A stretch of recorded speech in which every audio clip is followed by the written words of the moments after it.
almost a religion to them. The more he thought about it, the more a few unanswered questions seemed to fall into place.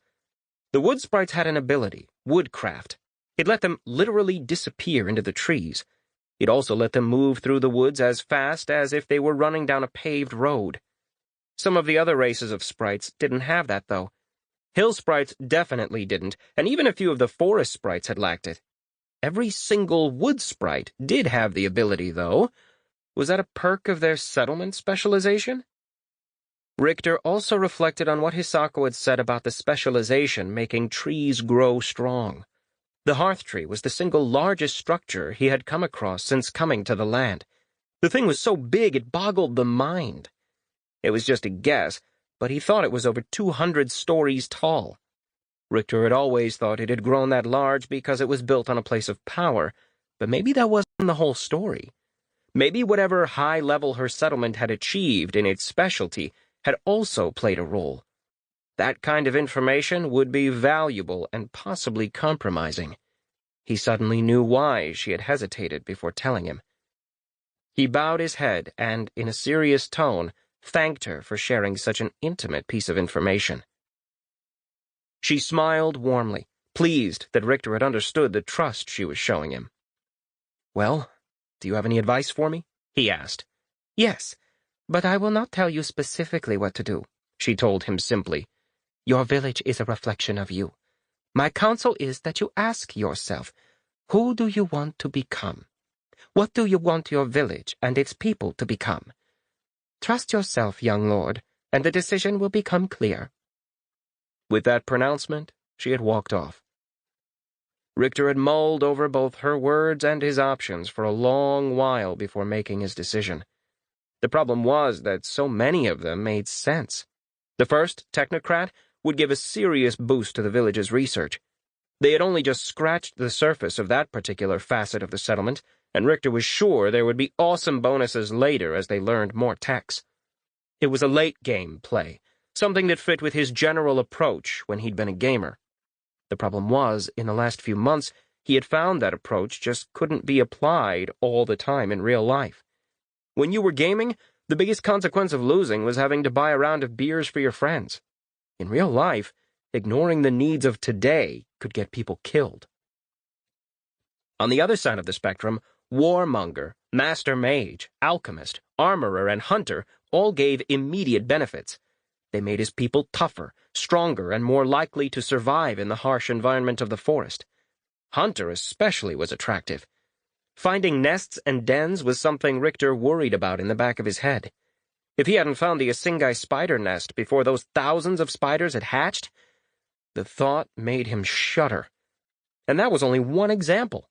If any type of lair went unchecked, hordes of monsters could sweep over the village in a wave of death. The best strategy, by far, was to clear out pockets of breeding monsters before they could become entrenched and proliferate out of control. That was, of course, easier said than done.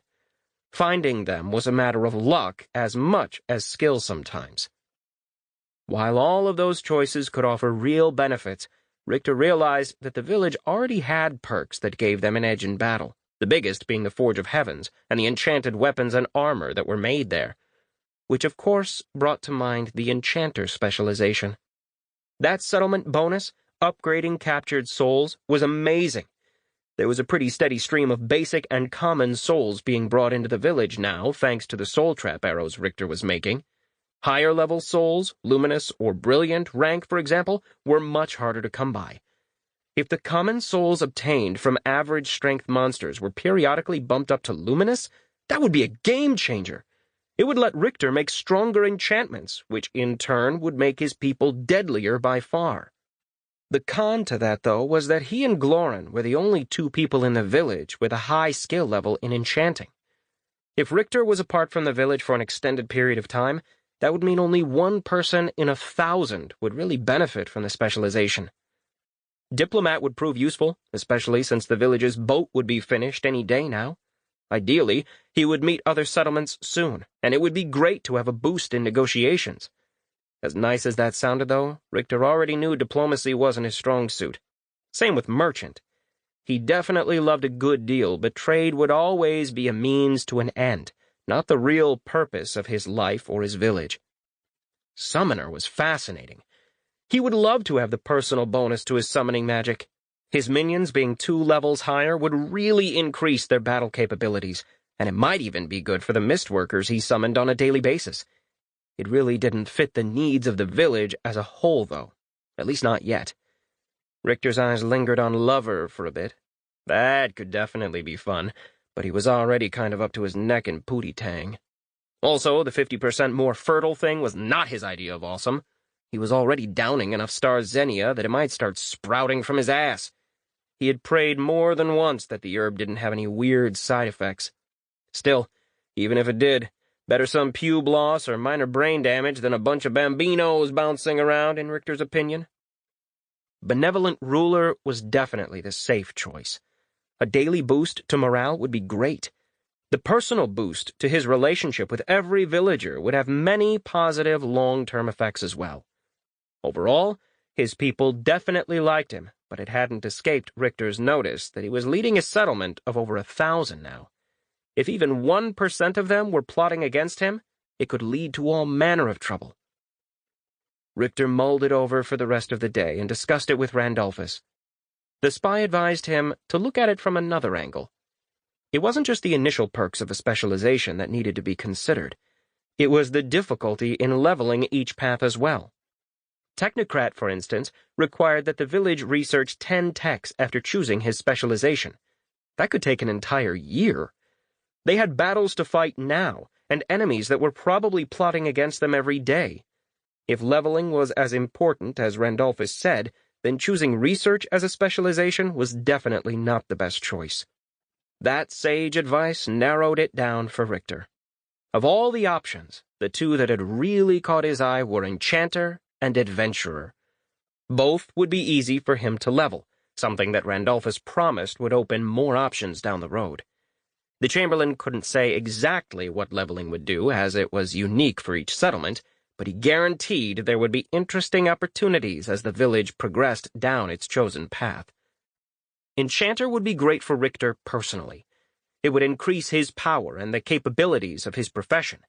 That in turn would strengthen the village, albeit indirectly. Adventurer, on the other hand, would increase the power of anyone he allowed into the dungeon. Richter had already decided to make access as widely available to his sworn people as was safe. That meant potentially hundreds of people could benefit from the Adventurer specialization every day.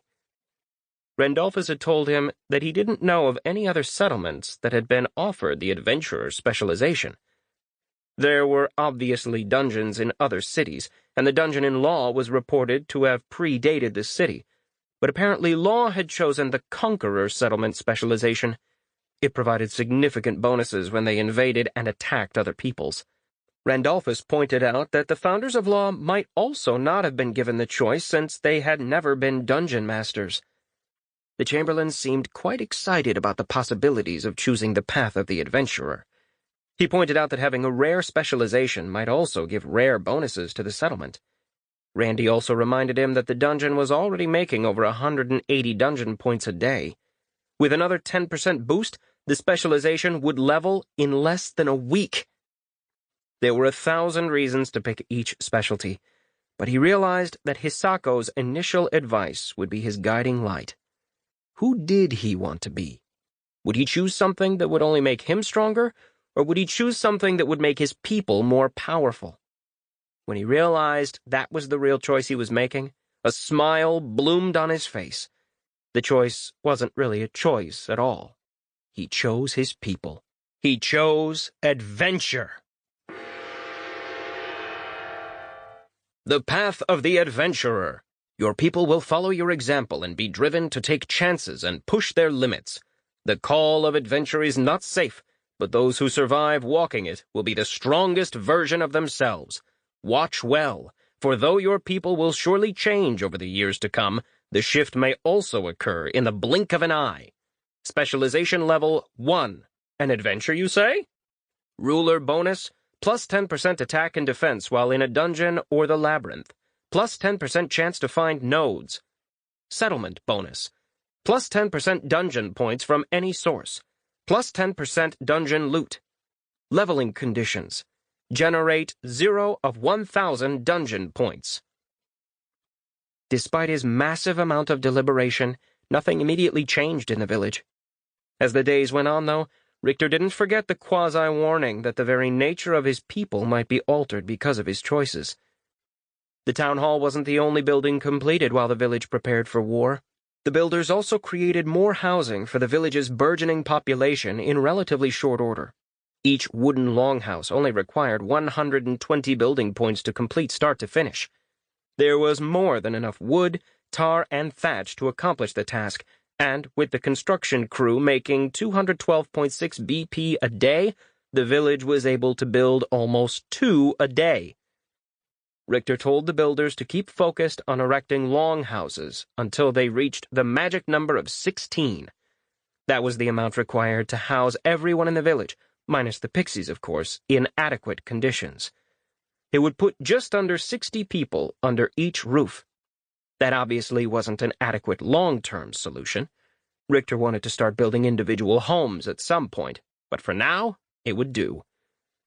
As soon as the first longhouse was completed, Richter gained a well-appreciated notification window. The housing available is now above 50% capacity for your population. Pay heed, ruler. You must provide housing before the weather turns, or you will suffer further penalties without further warning. Rule well. To the Chaos Seed, it looked like after long months of prep and battle, his village was finally coming alive. Every day his people were engaged in growing the community. It was a moment of incredible satisfaction. He had taken many risks and had predicated his dream of a village on a diverse population working together, made stronger by their differences. There had been consequences, both personal and public. People had died, and the wounds those losses had wreaked on his heart were still not healed. He had needed to make sacrifices, and there were times that he felt like giving up. Looking at his people now, though, united in purpose, even with battle on the horizon, Richter knew he had made the right choice in putting his faith in hope rather than giving in to his fears. You have researched Predict Auspicious Times 1. Your people can now predict specific cosmic alignments that will give extra effects to weapons and armor that are created in the Forge of Heavens. You are guaranteed to identify at least one instance per month. It will also give hints to the specific circumstances required to trigger these effects. This tech will only work inside the core building and will only predict up to 1 month in advance. You have researched 1 of 7 ranks of this tech. Researching higher ranks will extend the range of your predictive ability and allow for a greater number of auspicious times to be predicted each month. As of now, only you have access to the bonuses provided by this tech. Access the interface of the Forge of Heavens to provide access to others. Richter immediately accessed his interface and gave access to Crom. He also made sure that Crom would be able to extend permission to whomever the dwarf saw fit. The smith wasn't close by, but the Chaos Seed chuckled as he thought about how Crom's salt and pepper beard was probably splitting with a grin as he read the prompt. Hopefully this would give his villagers an even greater advantage in battle. Being guaranteed only 1 auspicious time a month didn't seem like much, but the benefits of triggering the core building's special ability gave unique bonuses. If he was reading it right, the number of predicted alignments wasn't limited to 1 a month.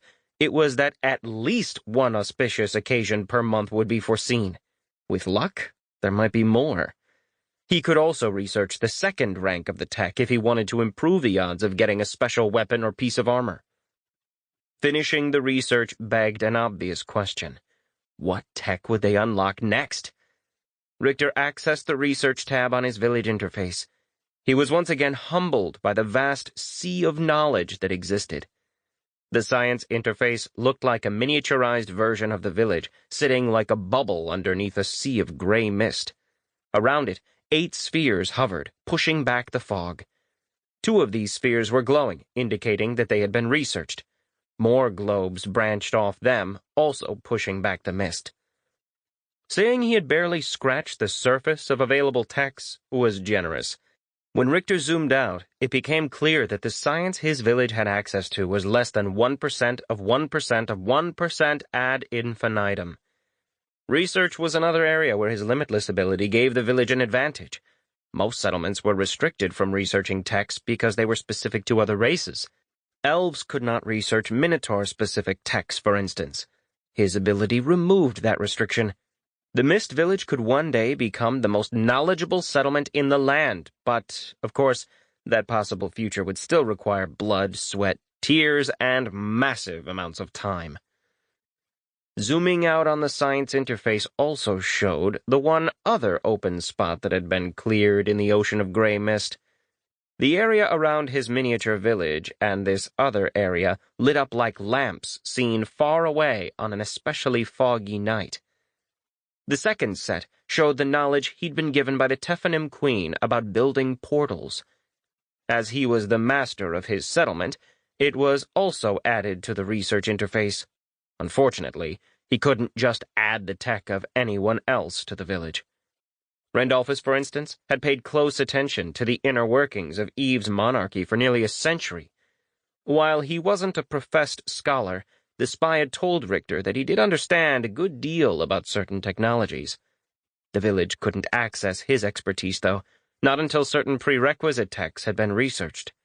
The Chamberlain wasn't the only one who had knowledge that could help the village. Annalise had revealed that she understood the tech Mining 1 well enough to benefit the village. As the precursor to that tech had not been revealed yet, though, it was only of use to her alone.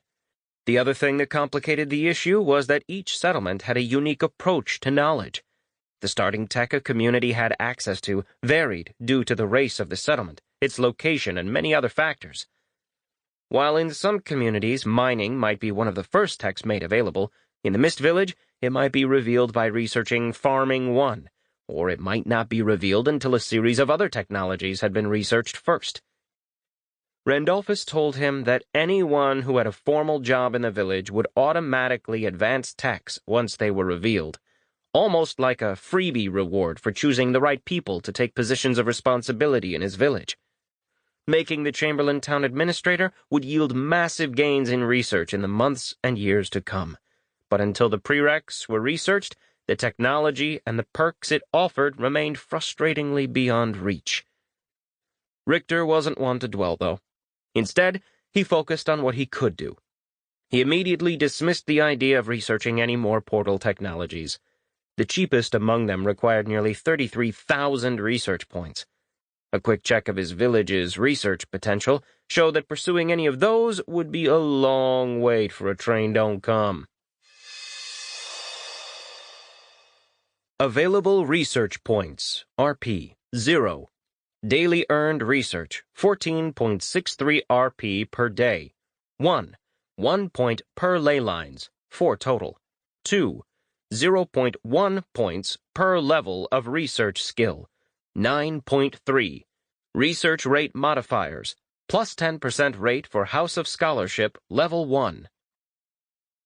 Instead, he focused on the techs branching off from the representation of the village. Each tech showed up on the interface as a globe. They were also assigned a tier which showed how many connections they were removed from the miniature village on the science screen. All he could see were the techs branching off the village or techs that had already been researched. He never knew if advancing the village's knowledge would reveal 5 new options, as it happened when he'd researched the Forge of Heavens tech, or if it would be a dead end, like what had just happened with Predict Auspicious Times 1.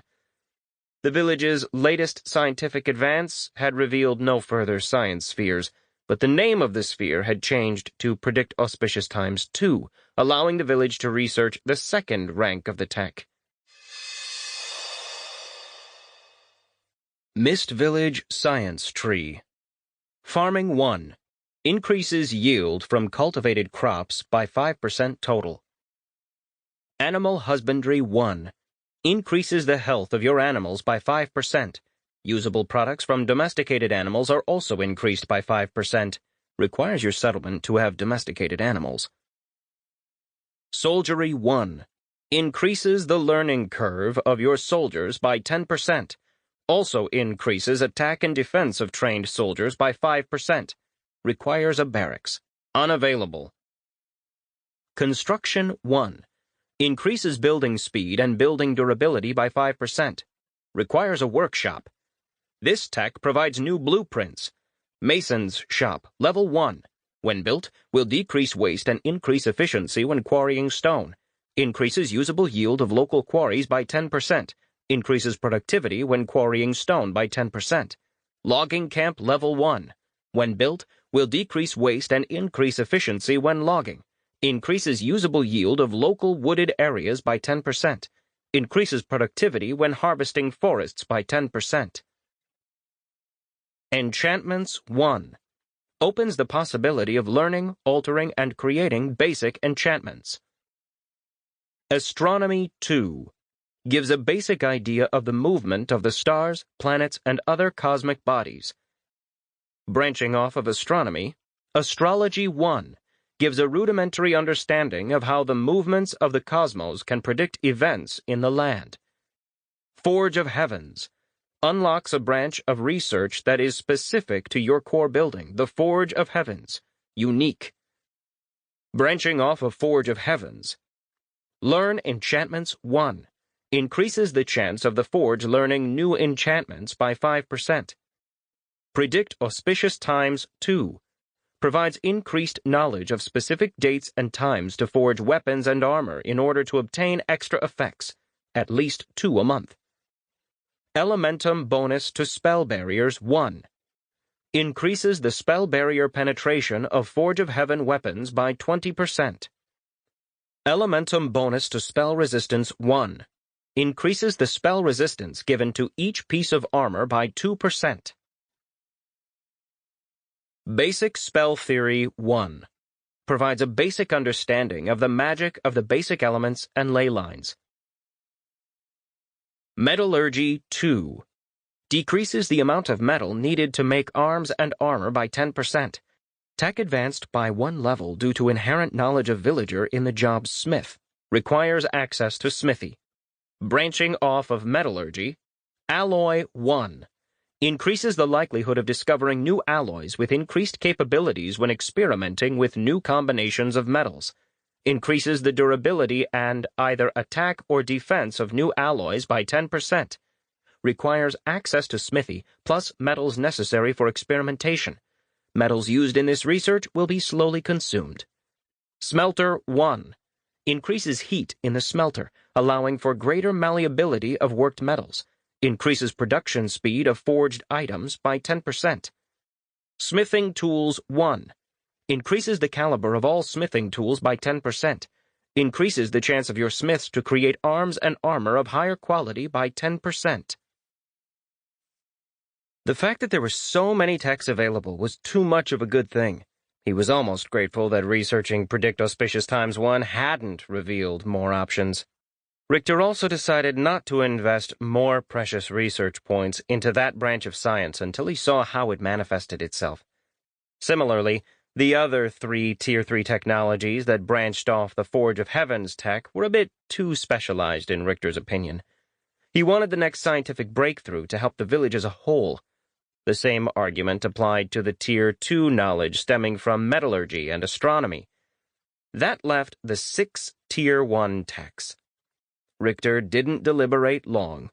Really, there was only one option that made sense.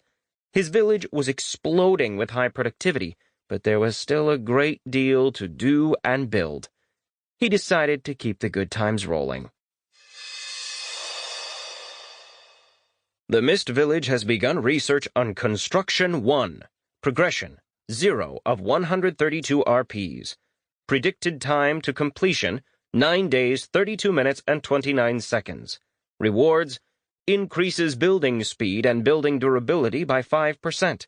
This tech provides new blueprints. Mason's Shop, Level 1. When built, will decrease waste and increase efficiency when quarrying stone. Increases usable yield of local quarries by 10%. Increases productivity when quarrying stone by 10%. Logging Camp, Level 1. When built, will decrease waste and increase efficiency when logging. increases usable yield of local wooded areas by 10%, increases productivity when harvesting forests by 10%. The village wouldn't finish the new research until after the battle with the Lich Lord, but 9 days wasn't that long. Once the tech was known, it would not only boost the speed the buildings went up, it would also make 2 precious blueprints available. Both Level 1 buildings would increase the village's efficiency even further. Richter had a feeling that very soon his village was going to undergo a mini-industrial revolution. Even before the buildings were completed, the influx of professionals started changing the village in strange and unexpected ways. The first thing people noticed was the boost to meals they consumed every day. The new cook, a high elf named Taco, had bought a talent called natural flavor. Every meal tasted significantly more savory. The improved food caused a plus 0.1 uptick in the daily morale changes that Richter could see since the town hall had been built. Everybody's day was better with good grub. The cook didn't know any recipes yet, but he was determined to learn some. The good news was, it was much easier for cooks to discover new recipes than it was for crafters to discover new templates, or for smiths to discover new schematics. The bad news was, Taco's experiments led to some negative gastrointestinal consequences. Richter had to stop Crom from beating the man with his hammer after a meal involving dung moth wings caused a burning case of mud butt. The Chaos Seed actually made it a royal decree that that particular ingredient was never to be used again. The experience wasn't a complete loss, though. The smith's threats prompted Taco to buy 2 ranks in the culinary invention talent, which significantly increased his chances of creating his own recipes. The elven cook was also able to create an open quest for any herb gatherers or hunters who brought him ingredients that were uncommon ranked or above. The XP the quest provided was apparently only in the 10 to 20 range, but as it was repeatable, the cook was already helping to level the village as a whole. The only downside, in Richter's opinion at least, were Taco's experiments. The first problem came when the elf served something he called 3-penis soup as an after-dinner snack. There were so many complaints that the Chaos Seed had to take time out of his day to figure out what was in it. The elf revealed that it was a chowder of sorts, made using squirrel penis, badger penis, and deer penis. He did admit that the deer penis was doing most of the work. Richter was so horrified that he just walked away. On day 3, though, he put his foot down. A royal decree was proclaimed stating that fermented liver was not to be served at any meal, no matter what animal it came from. The other professionals also made their presence known. Mini-quests were popping up all over the place, but there were also direct effects. Joseph, the chandler, started rendering animal fat and local flowers into candles. He bought a talent, fragrant smoke, that magnified the scent coming off his burning candles. It did a great deal to help the funk factor in some of the longhouses, which also increased the morale of the village by plus 0.03 per day. Jeremiah the Soper helped in that regard as well. The 2 men actually worked side by side in making their items. Jeremiah purchased a talent called Clean Living, so anyone that washed with his soaps got a bonus to their health. It helped ameliorate the daily decline in village health that came from having so many people living in one place. When the Soper handed out the first batch of his product, Richter could see the daily health change in the town hall interface improve from minus 0.02 per day to minus 0.01 per day. The lumberjack, Baron, purchased 2 talents immediately, Axeman and Boarding. The first increased the speed with which he could harvest trees, and the second let him turn each length of tree into 4 usable units rather than just 2. Baron also triggered a new settlement quest for Richter, to make a sawmill which, when completed, should help to advance the Chaos Seed's administration skill. Giovanna dove back into building Richter's warship with gusto and told him that it would be ready in 2 weeks or less. It would already be done, but she had taken very seriously his instruction to change the vessel from the trade barge it had initially been designed as into a warship. She promised it would be a strong weapon of war when she was done. The sailor, Jerry, was already working with a few villagers and teaching them the basics of seamanship in anticipation of getting on the water. Once the ship was ready, Richter wanted to start exploring the surrounding territory by boat. Then, when the crew was confident in their capabilities, at long last it would be time for a trading mission. Either to Eve, or the Wood Elf Kingdom that Hisako had mentioned, or perhaps all the way down to the southern tip of the river peninsula to open relations with the island kingdoms, the twins. The newly minted miner, Poltan, and the recently freed miner, Annalise, were both leading teams in the iron mine. That, of course, led to a renewed quest to clear the second level of the mine. The first floor had been cleared of monsters, and Tarad had assigned a strike team to patrol it regularly, but the second floor still needed to be secured. Richter promised them that it would be a priority after the Lich was dealt with. Glorin had become a regular fixture in the Forge of Heavens, and already had several new enchantments, including Life Attack. He could only enchant up to rank 1, but he was practicing every day to progress to rank 2. The Elven Enchanter had invested his talent points into Increase Enchantment Potential, and was saving up to purchase Increase Number of Enchantments so that he could dual enspell like Richter. He also volunteered to go hunting with the warbands each day so that he could power level and earn more talent points. It was a profound relief to Richter having someone else to shoulder the enchanting load each day. The maid, Tiffany, quickly became a favorite around the village. Her launder talent not only made the village washing go faster each day, but also restored some durability points to people's clothes. As most of the villagers only owned one set, that was huge. She also organized several other villagers into a cleaning squad. Her head matron talent allowed her to organize a team of workers beneath her, much as Roswan could organize builders. The four-man team washed and scrubbed with all the perks of her journeyman skill rank in cleaning. Tiffany apparently ran a tight ship, but Richter noticed that the longhouses and his own floor in the catacombs were quickly approaching spotless. The daily change in village health ticked up again and actually moved into the positive range, increasing by plus 0.02 per day. Having professional hunters meant they were bringing in larger game. The yield from their kills even increased, thanks to one of them purchasing the quartering talent. The skins the village had access to also jumped a rank in quality due to Hunter Radil buying the skinning talent. Even better, the hunters had started helping with village defense by increasing their tracking capabilities. Richter planned to negotiate with Hisako after the battle to secure a few more cloaks of concealment like the one he wore. The boost to hiding in any terrain would allow his hunters to journey past that 10-mile radius of mist. Richter wanted to know more about what was happening outside of his domain. The farmer, Dano, chose 3 practical talents: faster crop growth, crop resistance, pests, and crop resistance, disease. The first increased the speed at which the village's crops would mature by 5%, and the other 2 decreased the number of plants lost to either insects or blight. Neither of the last 2 had been a large issue yet, but Richter easily saw the wisdom in such preventative measures. The carpenter, Yulin, worked on building the longhouses under Leslie the Gnome's direction. In addition to making the woodwork go faster, he had also invested in the talents Burnished Glow and Wooden Art. The wood in the new buildings was now so polished that it literally shone with a soft light, and it gave the longhouses a warm and cheery glow at night. The villagers sleeping in the new longhouses reported having a better night's sleep, and soon there were squabbles about who would sleep in the good ones each night. Wooden Art let Yulin carve animals and other figures into the wood of the buildings he worked on. It had another daily effect on morale, increasing it by plus 0.03 per day.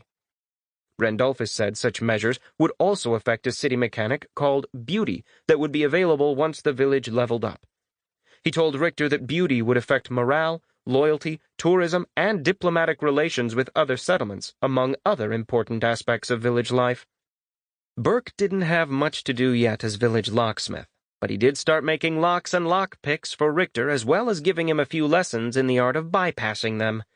The Chaos Seed was able to learn lockpicking, a skill that was extremely similar to disarm traps, but with subtle differences. Burke also teamed up with Yulin to build secure chests. The courtesan Anara was fascinating to everyone who looked at her, so much so that there was no doubt there was magic at work. She had pale white skin and nearly jet-black hair. Her mysterious little smile had set more than one man stammering. From what Richter could see, she also had a sploosh effect on more than one village lady. When Richter had asked if she felt like coming to chill in his room, she had just trailed her finger along his jawline and given him a quest. That was how making a tavern/pleasure house became a major priority. Randolphus assured Richter that while a courtesan could do some very interesting things in the bedroom, they were also ideal candidates for either diplomat or spy jobs. It didn't escape Richter's notice that Inara was often seen with Burke, asking for more complicated locks to pick. The cordwainer Woodhouse was a squirrely older man with liver spots who, to Richter, looked like someone who'd gotten beaten by a time stick, but there was no denying that the man made a comfortable shoe. His talent's soft soles had Richter feeling like he was walking on air. He'd come to expect a certain amount of discomfort when wearing his armor, especially in his aching feet. Thankfully, being leader of a village had some lovely perks, including the occasional foot massage that went to completion.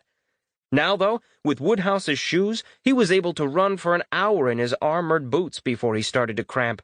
That didn't stop the nightly happy endings, of course, but it did help his bunions. Making a comfy shoe wasn't the end of Woodhouse's contributions either. Richter had doubted how useful a cordwainer would be, but the profession actually had many practical talents, increased comfort being the least of them. Cordwainers could make shoes that didn't leave a trail, even through crisp snow. The talent Slick Shoes left an oily wake behind you that enemies could slip in. There were shoes that made you run faster, shoes that made you taller, shoes that could walk on water.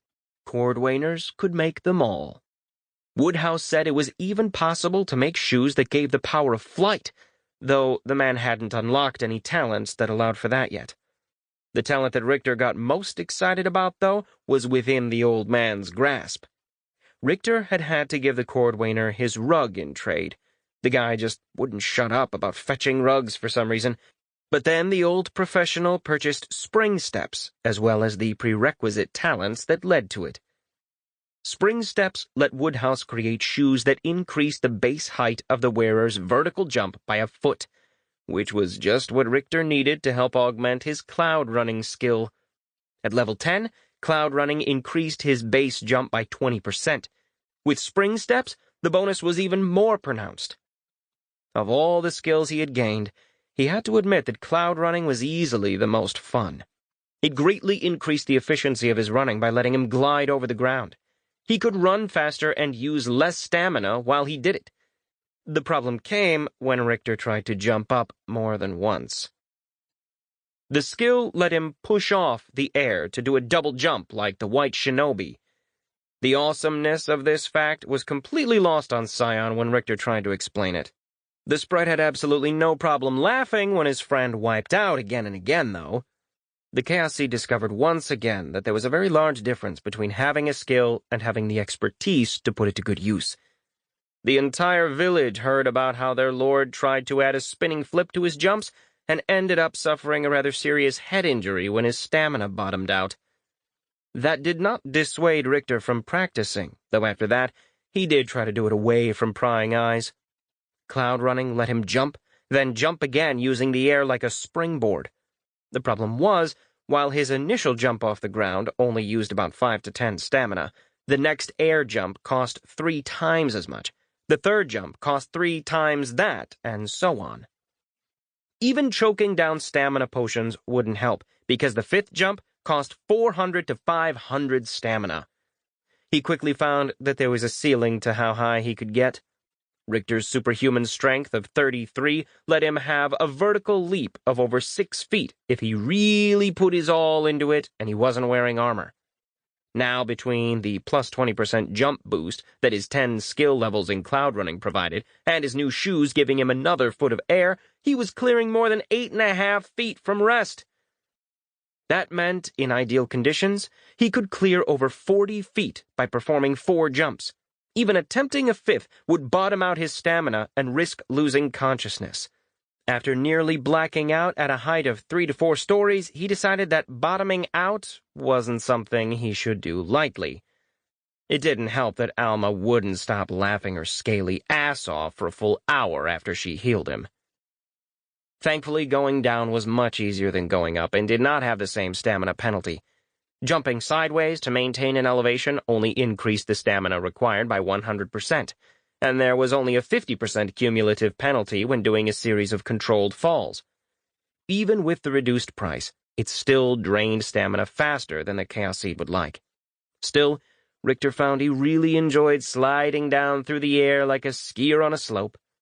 He had the bright idea to combine his jumps with climbing by cloud running near a cliff face. The heavy stamina penalty only applied when he was jumping off liquid or gaseous surfaces. The problem was, physics was as big of a bitch as she'd always been.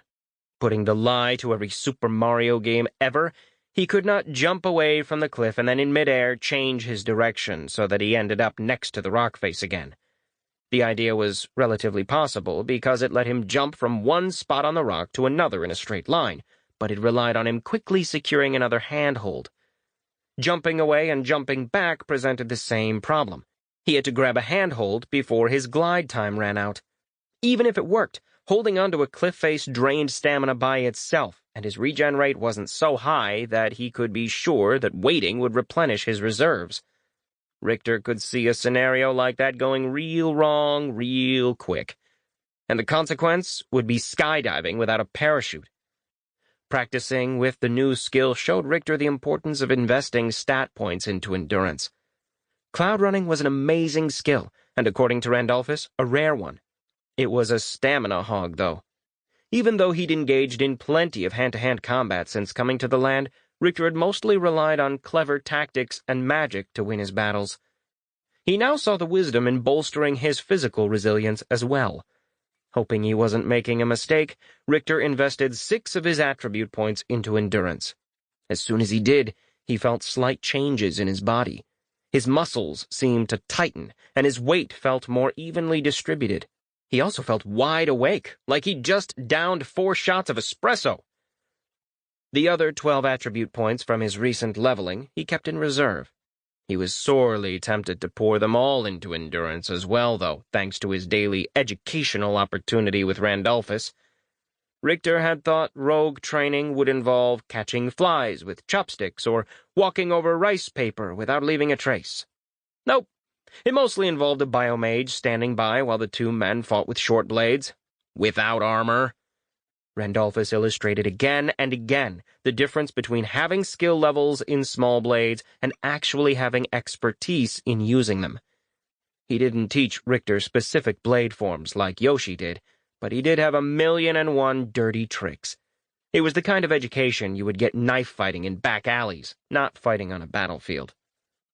Richter quickly learned the necessity of having a life mage nearby when the spy literally punctuated his lessons and Richter's mistakes with the pointy end of his blades. The Chaos Seed grew to hate the sound of Randy's cultured voice dispassionately shouting, "Medic!" while his lord bled out on the ground. They also did a great deal of stealth training, which involved Richter stalking through the forest, trying to make his way back into the village undetected. Time and again, he would feel a blade pierce his thigh or arm, and once his left butt cheek. He would try to counterattack, but even turning as quickly as possible, the most he ever saw was a wisp of black cloth as Randolphus stealthed again. Each time, though, the spy left an infuriating whisper in the wind, "Do better." Richter made no progress in learning the secret rank perk of stealth. But one thing that he did succeed at was a practice that Randolphus called chi hardening. It was a technique that made it harder for others to learn information about him via analyze or other means. Richter had to thicken his physical aura to do so. As he already had a great deal of expertise manipulating his magical aura with Imbue Arrow, and more recently had practiced using his chi with Stun Arrow, he grasped the fundamentals fairly quickly. Randolphus told him it was not a perfect defense, but it would make it harder for him to be read. Keeping that information away from enemies just might save his life. Ideally, Richter would unconsciously keep his aura thickened all the time, even while sleeping. That would only come with practice, however, possibly years' worth, according to the Chamberlain. Richter was in the middle of one such sparring session when a blazing red prompt appeared. He stepped back, and the expression on his face made Randolphus start searching the area for enemies. The danger wasn't to either of them, though.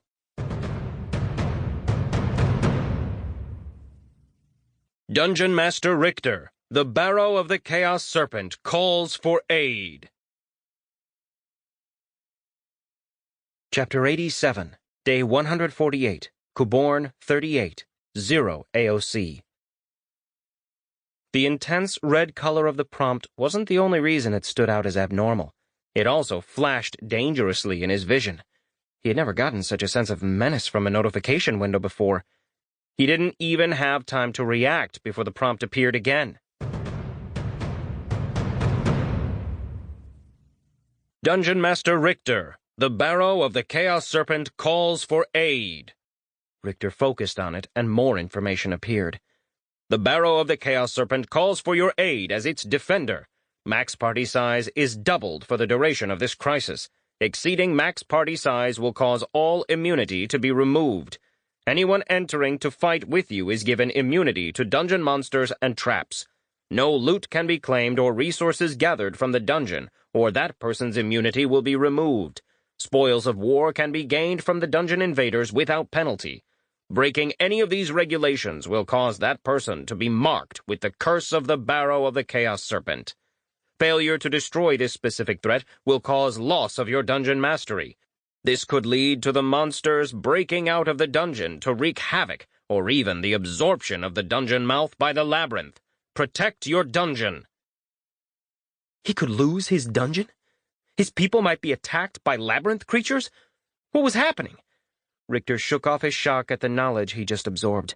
He knew he had to make a split-second decision. He could cast Dungeon Transport and arrive at the Well of Offering in the next few seconds. The question was, what would happen then? Whatever the hell the danger was, he had to assume the worst. As badass a fighter as he now knew Randolphus was, the man had sounded cautious and maybe even fearful when he had discussed the monsters of the labyrinth. If some of those had indeed invaded the dungeon, Richter and Randolphus probably couldn't handle it by themselves. No, he couldn't just rush in. He had to arm up with the best the village had to offer and gather the strongest fighters and casters that he had. Richter started running towards the Forge of Heavens, and Randolphus sprinted behind him. While he coasted on air using cloud running, he sent a message to his familiar. Alma, go find Hisako, Yoshi, and Sion. Tell them there is an emergency and ask them to meet me at the village gate immediately. The dragonling had been flying above him, but veered off towards the quickening, the usual haunt of the Hearth Mother. She took off like a bullet, her body already glowing yellow as she cast weak haste. As soon as he got to the forge, he started snapping orders. You! Richter singled out one of the human smiths. Drop what you're doing and run up to the dragon's cauldron. The guards might stop you from going up into the meadow, so give them the code phrase, "Thank you, Bill Paxton," and tell them to come with you. Give the same phrase to Tabia and tell her we need every health, mana, and stamina potion she has. The guards will help you carry them down to the village gate. The man stared at him in surprise for a moment, but then raced off to do as he was told. Richter made a mental note to change the village passcode again, and turned his attention to the village smith. "What be the trouble, your lordship?" Crom asked. He was holding his hammer in a way that said he was ready for anything. It wasn't the enchanted ebony war hammer that had been handed down through the dwarf's family for generations, but Richter had no doubt he could still do serious damage with the simple high steel tool in his hand. "I'm not sure, but there's trouble in the dungeon." "Just let me don my chainmail," he told him, moving quickly towards an armor rack. "No, my friend," Richter told him quickly. "This enemy might be beyond any of us, and I won't risk the best smith in the village when there are others that can swing a weapon." Crom opened his mouth to protest, his eyes flashing angrily at being sidelined, but Richter held up a hand. "I need you to make sure all of the village non-combatants make it up to the northern meadow. Do this for me. If I fail, you and the guards will have to keep our people safe. Do this for me." The dwarf shut his mouth with an audible clack. His eyes were still angry, but he nodded and started shouting orders of his own. Futon floated up in response to Richter's mental summons. He gave the remnant an order as well. Go to the training ground and fight Tarad or Kohler. Tell them we go to battle in 5 minutes. Tell them to meet me by the village gate and bring only the professionals. As you wish, my lord, came the deadpan reply before the glowing orb floated off. While he normally moved at the speed of a walk, Futon could travel at the speed of a run if the situation called for it. Clearly, this time, he felt the situation called for it. "What can we do, Lord Richter?"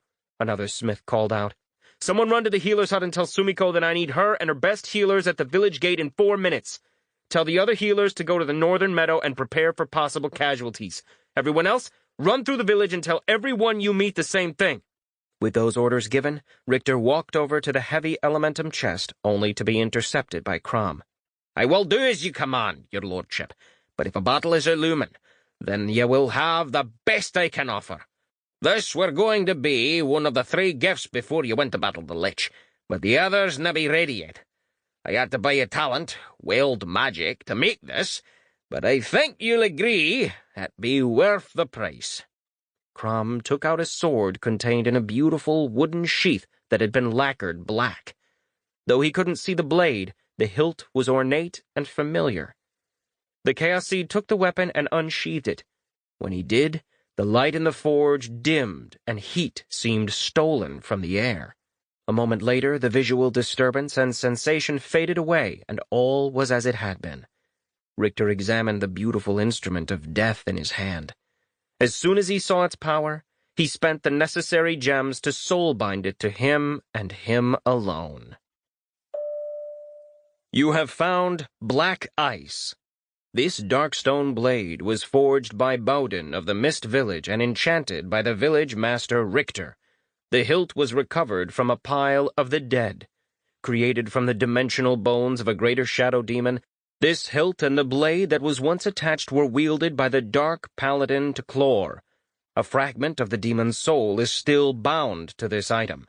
Using this hilt will shroud the wielder in shadows, greatly increasing their base concealment stat. Whosoever holds the weapon also benefits from some of the demon's powers. The more lives this weapon claims, the greater the powers it can unlock. The culmination of these events has produced a named weapon. You hold Black Ice. Level 1. Attack, 29 to 36. Durability, 317 of 317. Item class, Rare. Quality, Superb. Weight, 6.9 kilograms. Traits, plus 10% damage versus spell barriers. Plus 9 to 10 earth damage. Plus 200% versus air. Plus 300% versus crystalline. 7 to 8% chance to disarm. 3% chance to shatter. Plus 4 to 5 water damage. Plus 100% versus fire. 4% chance to freeze. Wounds inflicted with dark stone will fester and interfere with mana regeneration. Hilt bonus. Your weapon hungers. Feed it to increase its powers. Plus 1 dark magic per 5 skill ranks in dark magic, independent of charge. Charges, 468 of 468. In the hidden caverns of the northern meadow, after Richter had slain the dark aberration, he had found a room full of bones and items left over from centuries of the monster's victims. It had almost all been trash, but Crom had saved a few pieces, this random hilt included. Crom had affixed the hilt that Richter had found to the darkstone blade Bowden had forged. Richter had had no idea it would actually be valuable. He didn't really understand why the blade had gone from being scarce to rare, but then he saw the hilt bonus. It was a goddamn scalable item. Richter didn't really know the significance of having a named weapon. Crom told him he couldn't answer that. Each named weapon was unique, and only fighting with it would reveal its nature. Even without that info, the blade's enchantments, coupled with the dark damage from the hilt, were huge. It was also a scalable weapon, so even without its named status, it would get stronger the more he used it. Crom told him that scalable weapons could grow in many ways. They could level with their user, absorb the energy of slain creatures, or require new components to be added, among many other methods. Black Ice fell into the second category. Crom, I Richter was at a loss for words. The smith had sacrificed precious talent points to make this weapon. The village was truly lucky to have such a dedicated man. "Yar, dinna make it weird," Crom told him gruffly. "Just go kill things." The dwarf turned away, muttering under his breath, "Give a man a blade and he turns into a wee lass." Richter smiled after the gruff dwarf. Another smith brought him a shoulder harness for the sword. Every smith in the village knew that Richter didn't like wearing a sword belt. The story of him trying to walk with one, only to fall 3 times in quick succession, was still chuckled about. That done, he raced down to the village gate. A few minutes later, everyone was assembled and Richter filled them in on the prompts that he'd received. He told Hisako and Yoshi that they, of course, did not have to come. It was his village and his dungeon that was being threatened after all. The Hearth Mother just waved his words away and asked what the plan was. Richter looked to Randolphus as the man had the most experience of any of them by far. The spy had nothing to add, though. "The Hall of Elemental Hunters has not had a master for centuries. I have never been called to defend a dungeon before. Labyrinth monsters would occasionally enter and cause a bit of havoc, but the dungeon in law is so large that its own monsters would overwhelm any interloper if given enough time. Adventurers mostly avoided those sections of the dungeon until the labyrinth creatures were slain. To be perfectly honest, running from labyrinth monsters has always seemed the best course of action." Great, Richter thought. The badass spy's only advice was to run away from the very monsters that they were about to run towards. He addressed the group gathered before him. "I have no idea what we're about to face. Believe my next words, everyone. Even though the rest of you are my villagers, none of you has to come with me. I only want Tarad, Calder, Scion, and every single other person took a deliberate step forward. Richter's heart swelled with pride. With a firm nod, he said, "Then let's do this."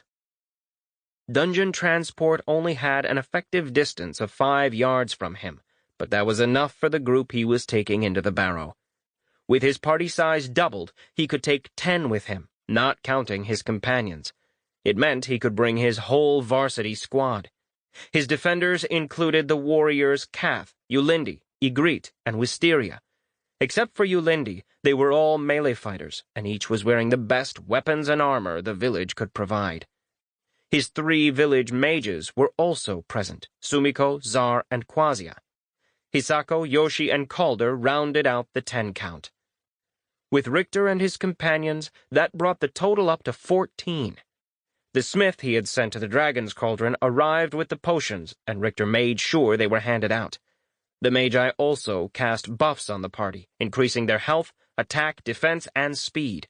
The spells weren't cheap, and the mages downed 2 blue mana potions each right afterward.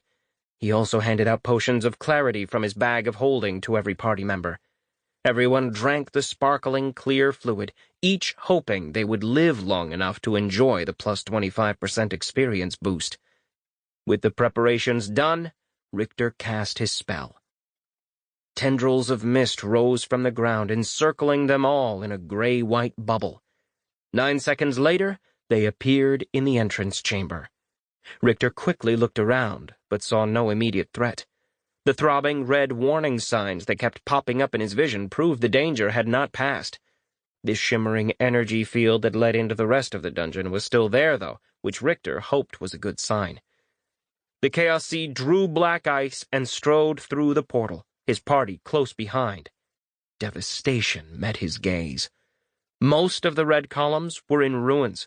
Richter hadn't even been sure that they could be broken, but only a few still remained whole. The rest shattered or snapped in half. The bodies of Koran Tuskers and Genet Prowlers lay strewn about the cavern. In many cases, there were just pieces left of the dungeon monsters. Spear-like projectiles nailed one Prowler to the broken remains of a stone column. Whatever had thrown the weapon had done so hard enough to embed the javelin 2 feet into the enchanted stone. Immediately in front of Richter lay the 2 ragged halves of a large tusker that had been torn apart. Richter had no idea how a creature that had to weigh half a ton could have been torn in half. Then he heard the roar. It was a deafening, earth-shaking bellow of rage. More squeals and howls echoed from the same location, at the heart of the chamber. Even though many of the columns had been damaged, enough remained whole that Richter could not see the source of the noise. The rest of his party appeared out of the portal behind him, and Alma launched herself from his shoulders. She gained altitude immediately and flew directly towards the center of the cavern. Seconds later, Richter saw what they would be fighting. His eyes widened in shock, and two dueling feelings swelled in his chest: fear and excitement. Richter turned and looked at his party. It's a rancor. That probably wasn't the creature's real name, but he'd be damned if that wasn't what it looked like. Richter had to fight an irrational desire to look up, just to be absolutely sure that Jabba wasn't looking down on him through a ceiling grate. The labyrinth monster was about 30 feet high, with gravy-brown skin. Some of it was ruffled in places, like a bulldog. It hunched over like an old person, but there was nothing frail about it. The thing's muscles were so large that it almost looked like there were tumors in its arms. Arms that were so long they could drag along the ground. They ended in gigantic three-fingered hands tipped with 4-foot talons. Its head was the size of a pickup truck, and its face was pinched like it had been sucking on a sour ball. With its massive fangs, though, Richter was sure its primary food source was warm and bloody. Prowlers and tuskers were attacking it, but the creature wasn't alone. 6 other monsters that Richter had never seen before were running around the rancor's feet, fighting the dungeon monsters as well. They looked like a cross between a hyena and a dog. Their hairless skin was matte gray, and massive quills traced down their backs like mohawks. They had sharp talons on each paw, and their 2 front feet each had a long dagger-like spur that they were using to eviscerate the attacking dungeon beasts. Dozens of beasts were attacking the labyrinth monsters, but dozens more already lay dead. The labyrinth monsters were unfazed, just attacking with abandon. Richter saw the largest monster almost casually pick up a fully grown adult tusker. Its long talons pierced the side of the pig beast, letting dark red blood trace down its arm. With no hurry at all, it put the squealing creature into its mouth. One strong bite was all it took to rip away the tusker's leg and most of its side. Blood fell in a torrent, splashing to the ground beneath. The red fluid was being sucked up like it was water in a desert. The dungeon was using that blood to restore some of its power, instinctually trying to regain enough energy to spawn even one more beast. It was fighting a losing battle. Even though Richter had been warned about how dangerous the labyrinth's monsters would be, he was still taken aback by the intense savagery of the battle. Quickly pulling out his traveler's map, he showed everyone the images Alma was sending him. "Have you ever seen these things before?" he asked Randolphus. "No. That means little, though, my lord. The labyrinth has an endless supply of horrors." Hisako had nothing to add either. "Okay, then," Richter said, thinking quickly. His heart was pounding in his chest in anticipation of battling some of the land's worst monsters. "We could wait, try to separate the monsters and take them down one at a time. As long as I read the prompt right, the dungeon monsters are on our side for now. Or, at the very least, I don't think they'll attack us. If that's the case, then waiting is a mistake. We need to attack while we still have allies. I say we get in there now, try to kill the little ones, then take out the big ugly one." "You do realize those little ones are still bigger than us, right?" Scion asked, not liking what he'd seen on the map. "Got any better ideas?" Richter asked. The ensuing silence was all the answer he needed. "That's that, then. Warriors, take out the smaller ones, one at a time. Tarad and Calder, protect the casters. Sumiko, reserve your mana for healing. Everyone else?" He shook his head a bit helplessly. "I'm sure you know what to do. Scion, old buddy, let's make this opening salvo count." The Chaos Seed sheathed his sword. Then he retrieved his bow from his bag of holding. Taking a quick breath, he placed a multi-shot arrow of shattering on his bowstring. The other 2 archers did the same. "Let's sneak closer, using the remaining pillars for cover. Once we're within range, I'll sneak a peek and use Analyze. If there's any relevant information, I'll let all of you know. Otherwise, we imbue and shoot. You, Lindy, fire at the same time we do."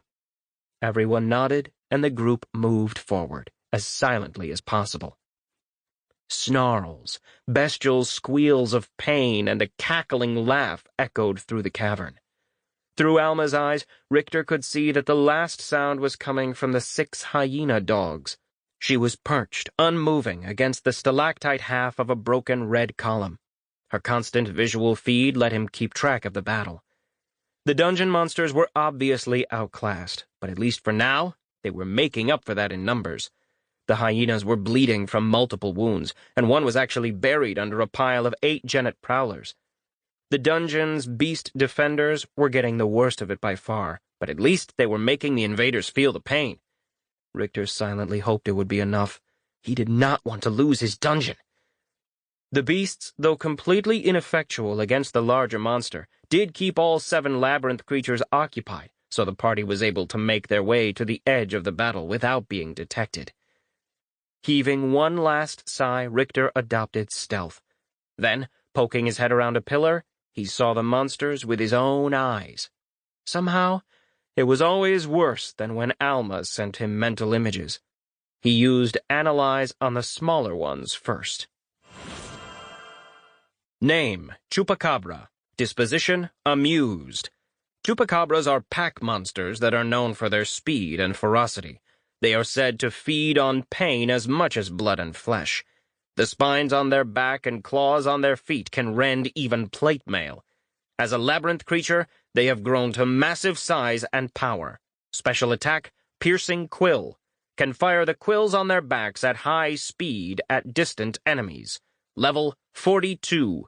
Health 1,879 of 2,076. Mana 87. Stamina 3,513 of 4,180. Strength 65. Agility 88.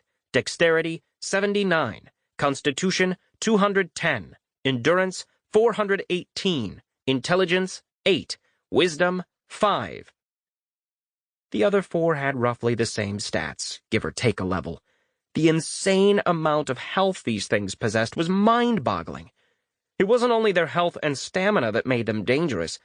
The high agility and dexterity they each had explained why they were able to dart around so quickly. More than one genet prowler bit only air while attacking. The Chupacabra's counterattacks never failed to rend flesh. Richter's jaw firmed. He'd heard of Chupacabras in stories from time to time back on Earth, but all he remembered was that their name was supposed to mean goat liquor or something like that. The fangs on these things were terrifying, though, so he was pretty sure he'd gotten something wrong in translation. As unhappy as he was with the stats of the smaller monsters, his heart dropped when he examined the larger one. Name, Tovut Mahler. Disposition, hatred. Description, unknown. Level, unknown. Health, 5,772. Mana, 15. Stamina, 3,554 of 3,608. Strength, unknown. Agility, unknown. Dexterity, unknown. Constitution, unknown. Endurance, unknown. Intelligence, unknown. Wisdom, unknown. Charisma, unknown. Luck, unknown. The thing had such a high level that his Analyze skill only let him see its name, disposition, and the insane amount of health and stamina it had. This was the kind of creature that would have been a raid boss when he'd thought the land was just a game. Entire guilds, hundreds of high-level players would have burned through millions of gold crowns worth of potions, spell scrolls, and equipment to take something like this down. This wasn't a game, though, and if any of his comrades died, the Life Masters might not be able to bring them back. If Sumiko and Hisako died, the consequences of that could mean the death of everyone in his village. Sweating a bit, Richter shared the info he'd been able to glean. Everyone's faces grew grim at hearing how strong the monsters were, but they all just held their weapons tighter. Seeing their courage made it easier for Richter to deal with his own fears. He focused on the matter at hand and told his best friend to target the closest Chupacabra. It was the one that had been buried in the dog pile and had the lowest health.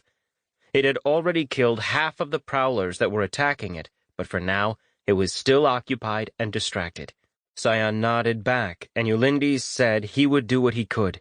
The two companions both downed a mana potion and began to imbue. A golden light surrounded Richter's arrow. Scion waited a 3 count before doing the same. The sprite's superior skill in imbue arrow let him invest mana faster than his friend. Because of that, they had practiced their attacks and found that a 3-second delay in Scion's imbuement would let them finish draining both of their mana pools at the same time so they could fire simultaneously. Black flashes appeared around the Chaos Seed's arrow, while a blue aura surrounded Scion's. They poured more mana into their shots, ignoring the pain that came from being swiftly drained of magic. Yellow lightning began to crackle around Richter's arrow, and blue-white lightning danced across the sprites. 100, 200, 300, Richter counted silently as he prepared his attack.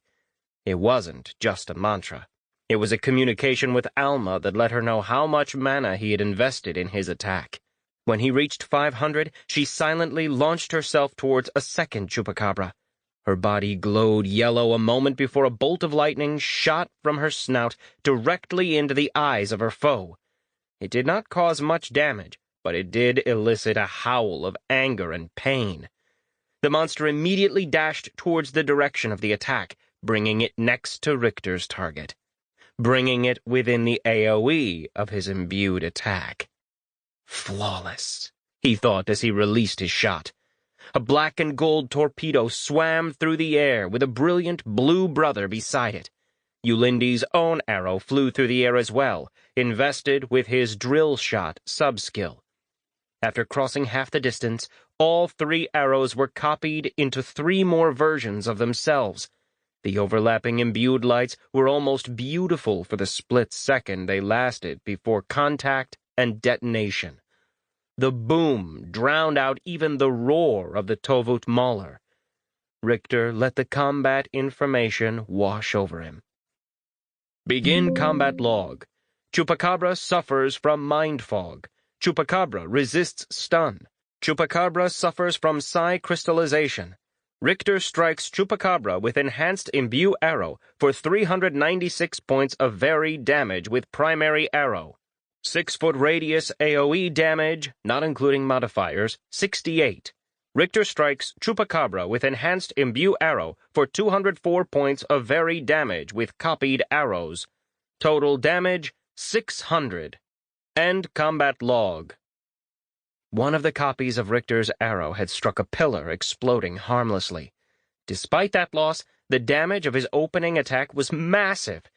Using imbue arrow with a multi-shot enchantment decreased the individual magic force damage of each hit, but the cumulative effect of overlapping fields of force more than made up the difference. Ragged and bloody wounds appeared in the Chupacabra's body, its blood feeding the dungeon once more. The area of effect from the shot spilled over onto the other monster and the 3 beasts that had still been attacking Richter's target. Less than a split second later, all 5 of Scion's multi-shot arrows struck at the same time as Ulyndes. 2 more deadly salvos comprised of 10 more arrows wreaked havoc on the Chupacabra's body. The attack had emptied the mana pools of both companions, but it was worth it. Coupled with Ulyndes' drill shot, nothing could survive that attack. Except the monster did. One of its legs was mangled and great bleeding rents pockmarked its body, but the damn thing was still alive.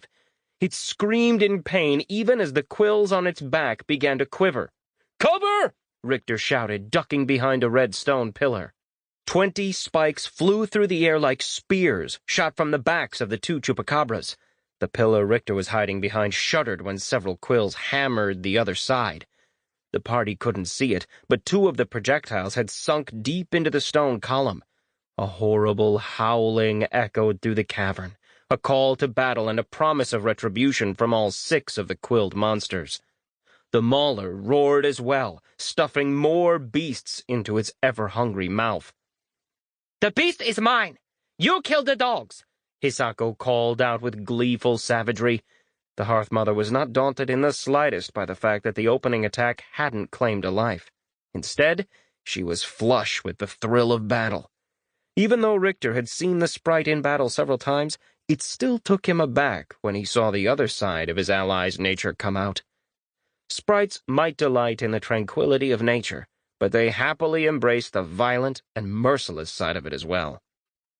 As Hisako began to cast, Richter risked another glance around the corner. To his delight, the second monster that had been in his AoE had been afflicted with mind fog, a secondary effect of his imbued arrow attack. It served the same role as confusion, leading the creature to act in unpredictable ways. After it had fired its quills at him, it had fired a second volley at the mauler. The giant monster had suffered damage for the first time, which was a relief to the Chaos Seed. For all he knew, it could have been invulnerable. The injured chupacabra was being targeted by another wave of dungeon beasts now. With the mauler distracted by its dog's treachery, the animal defenders were able to focus on the smaller labyrinth creatures. That still left 3 rather large problems, however, namely the other chupacabras that were speeding towards Richter's party. The Chaos Seed dropped his bow. Reaching back, he drew his Elementum short sword and named weapon simultaneously. The lights dimmed momentarily, and the air cooled as black ice was released. Named or not, he wasn't sure what even his newly enchanted blade could do against the monster that was only seconds away from attacking him. Thankfully, he wasn't alone. While the 3 archers had fired their volley, Quasia had been chanting a long spell. The voluptuous gnome finished the incantation. A pool of inky blackness flowed from her hands and into the path of one chupacabra. It tried to jump over it, but the darkness just moved to where it would land. When it did, the creature partially sank into the dark magic. The gnome Noctomancer had cast Sucking Tar. The enhanced rank spell was one of the strongest that she knew and had cost 528 MPs. Even though the cost was steep, both in mana and the headache she was now having to endure, the 4th-tier spell was powerful. It would consume any creature that was caught in its clutches, slowly swallowing them in a black morass from which they'd never escape. It should have removed one of the party's enemies from the board. The only problem with Quasia's plan was that she had never fought a labyrinthine monster before. The chupacabra's feet were sucked down until its knees were covered in the black magic, but it didn't keep sinking. With massive strength and pure malevolence, it fought against the spell.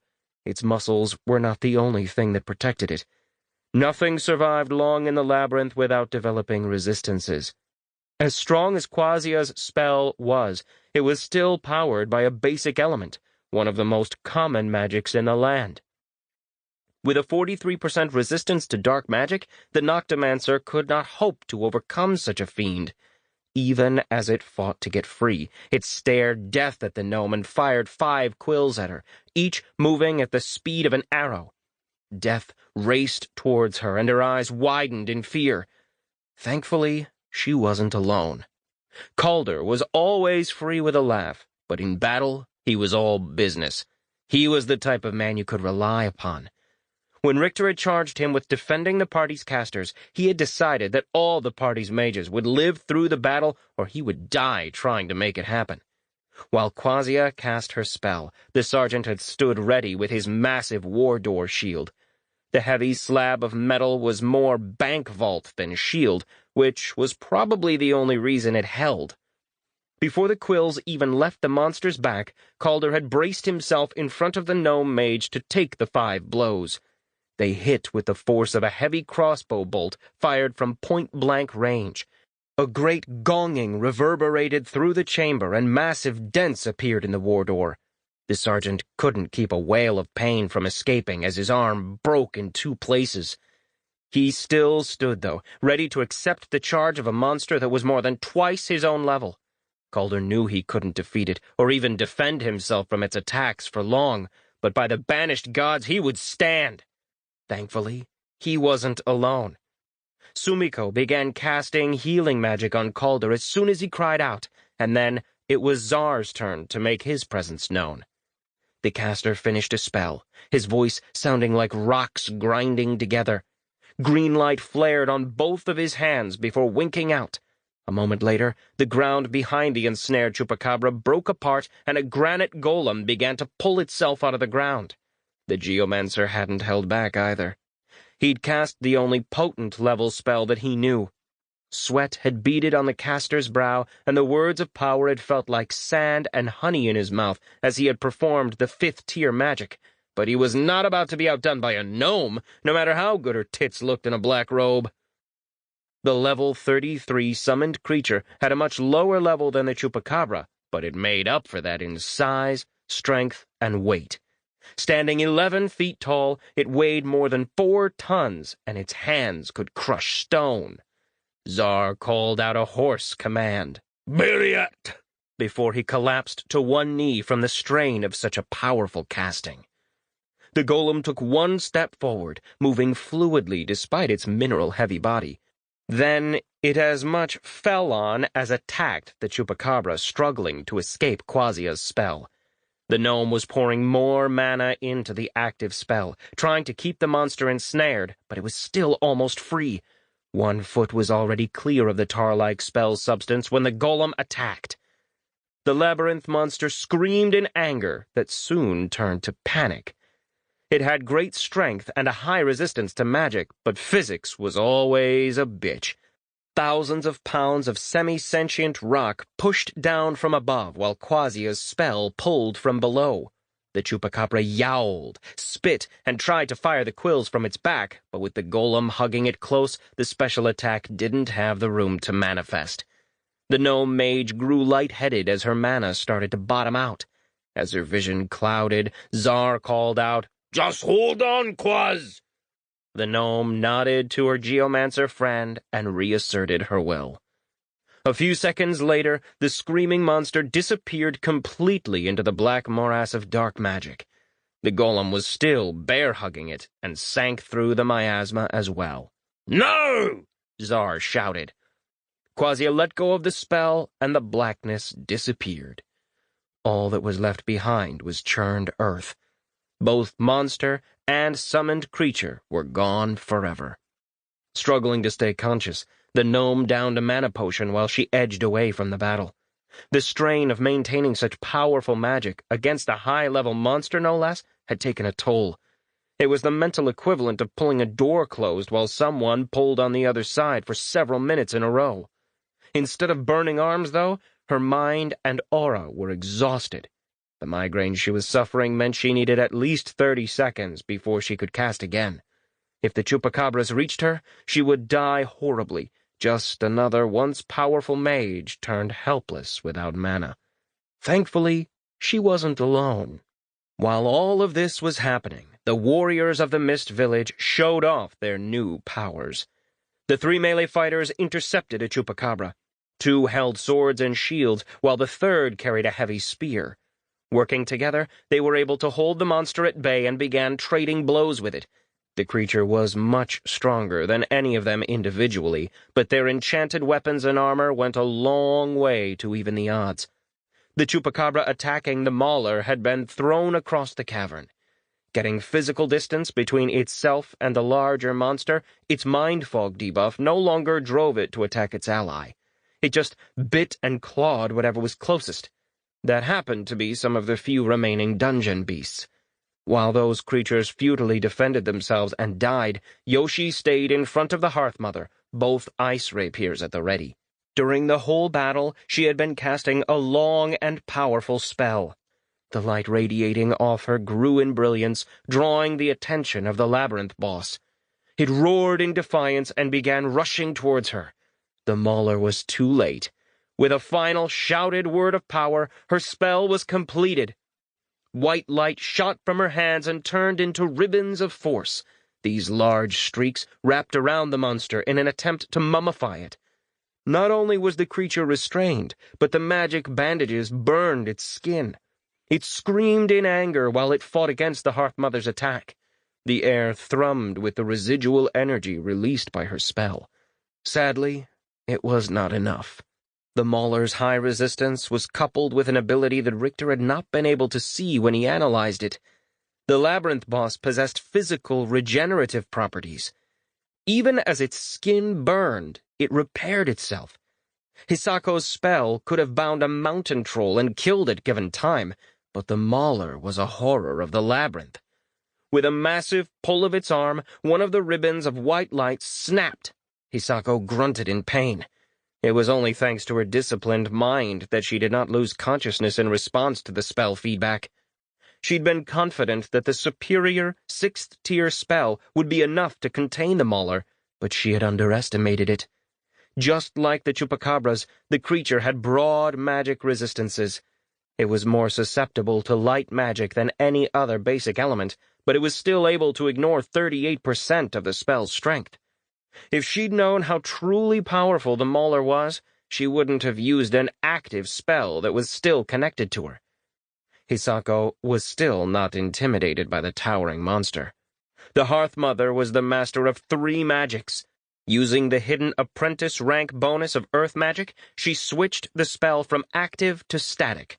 Before she did, she poured 500 more mana points into the spell, strengthening it before tying it off. The bands of white light grew thicker and brighter, and the labyrinth monster bellowed anew as it was bound tightly again. A trickle of blood ran from Hisako's nose, but she paid it no heed. Instead, she remained focused on the battle. "Yoshi, bring it down!" The sword adept didn't hesitate. His loyalty and trust in Hisako was absolute. He rushed forward with talent-enhanced speed and both blades held at the ready. He showed no fear as he attacked a creature that was 10 times his height. Just before he entered striking distance, Hisako cast another spell of light. She had already used nearly 1,000 MPs, but the mana she could call upon was better described as a sea than a pool. This time her target wasn't the Mauler. It was her blade adept. Copies of Yoshi appeared in the cavern. First 5, then 25, then 50. The magic she performed, reflected essence, was not just a stronger version of Richter's mirror image spell. Each copy of Yoshi had 0 defense and only 1 health, but could cause damage that was 1/10 of the max damage the adept himself could inflict. They each moved independently and began attacking the Mauler, literally whittling away its health while it hurled itself against the cage of Hisako's spell. The battle raged on. Tarad stood shoulder to shoulder with his liege, facing a chupacabra. The captain held a moonstone mace, and Richter held his 2 blades of black and green. The monster snapped and gnashed at both of them, but even it could not ignore the strength of their enchanted weapons. Richter scored a blow on its side, and the Shatter enchantment triggered. The chupacabra's thick hide collapsed inward, revealing the tender meat beneath. Even as the monster howled, Richter followed up with a thrust attack of his Elementum shortsword. A quick twist worsened the wound, and he jumped back, narrowly avoiding the monster's counterattack. Tarad capitalized on its distraction to bring his mace down on its front leg with a crushing force. The battle raged on. Sion continued to fire arrows at the chupacabras. He had originally targeted the Mauler, but he might as well have been blowing it kisses for all the damage he'd caused. The Maidon sprite had downed another mana potion and was imbuing another arrow to the max. Yulindi stood next to him firing drill shot arrows as quickly as he could, each spinning arrow bypassing some of the monster's defenses. Randolphus had phased into stealth as soon as the battle began, but flashes of his enchanted knives could be seen from time to time. He would appear as he threw his magic weapons, and as soon as they left his hand, he would disappear again. Zar and Quasia had both downed mana potions and were waiting for their pools to refill. Sumiko had turned her attention to the village warriors, healing as needed. She cast an AoE buff, sending a golden light into the air. Every party member touched by the rays of the spell had their dodge increased by plus 18%. The sergeant stood between the monsters and the mages, ready to lay down his life if needed. Alma had fired a lightning bolt at one of the chupacabras, but its air resistance had negated the stun effect and reduced the damage to almost nothing. After that, she focused on playing support for her master's party and the dungeon beasts. Her summoned Life Fox was already shooting beams of healing energy at a Koran Tusker.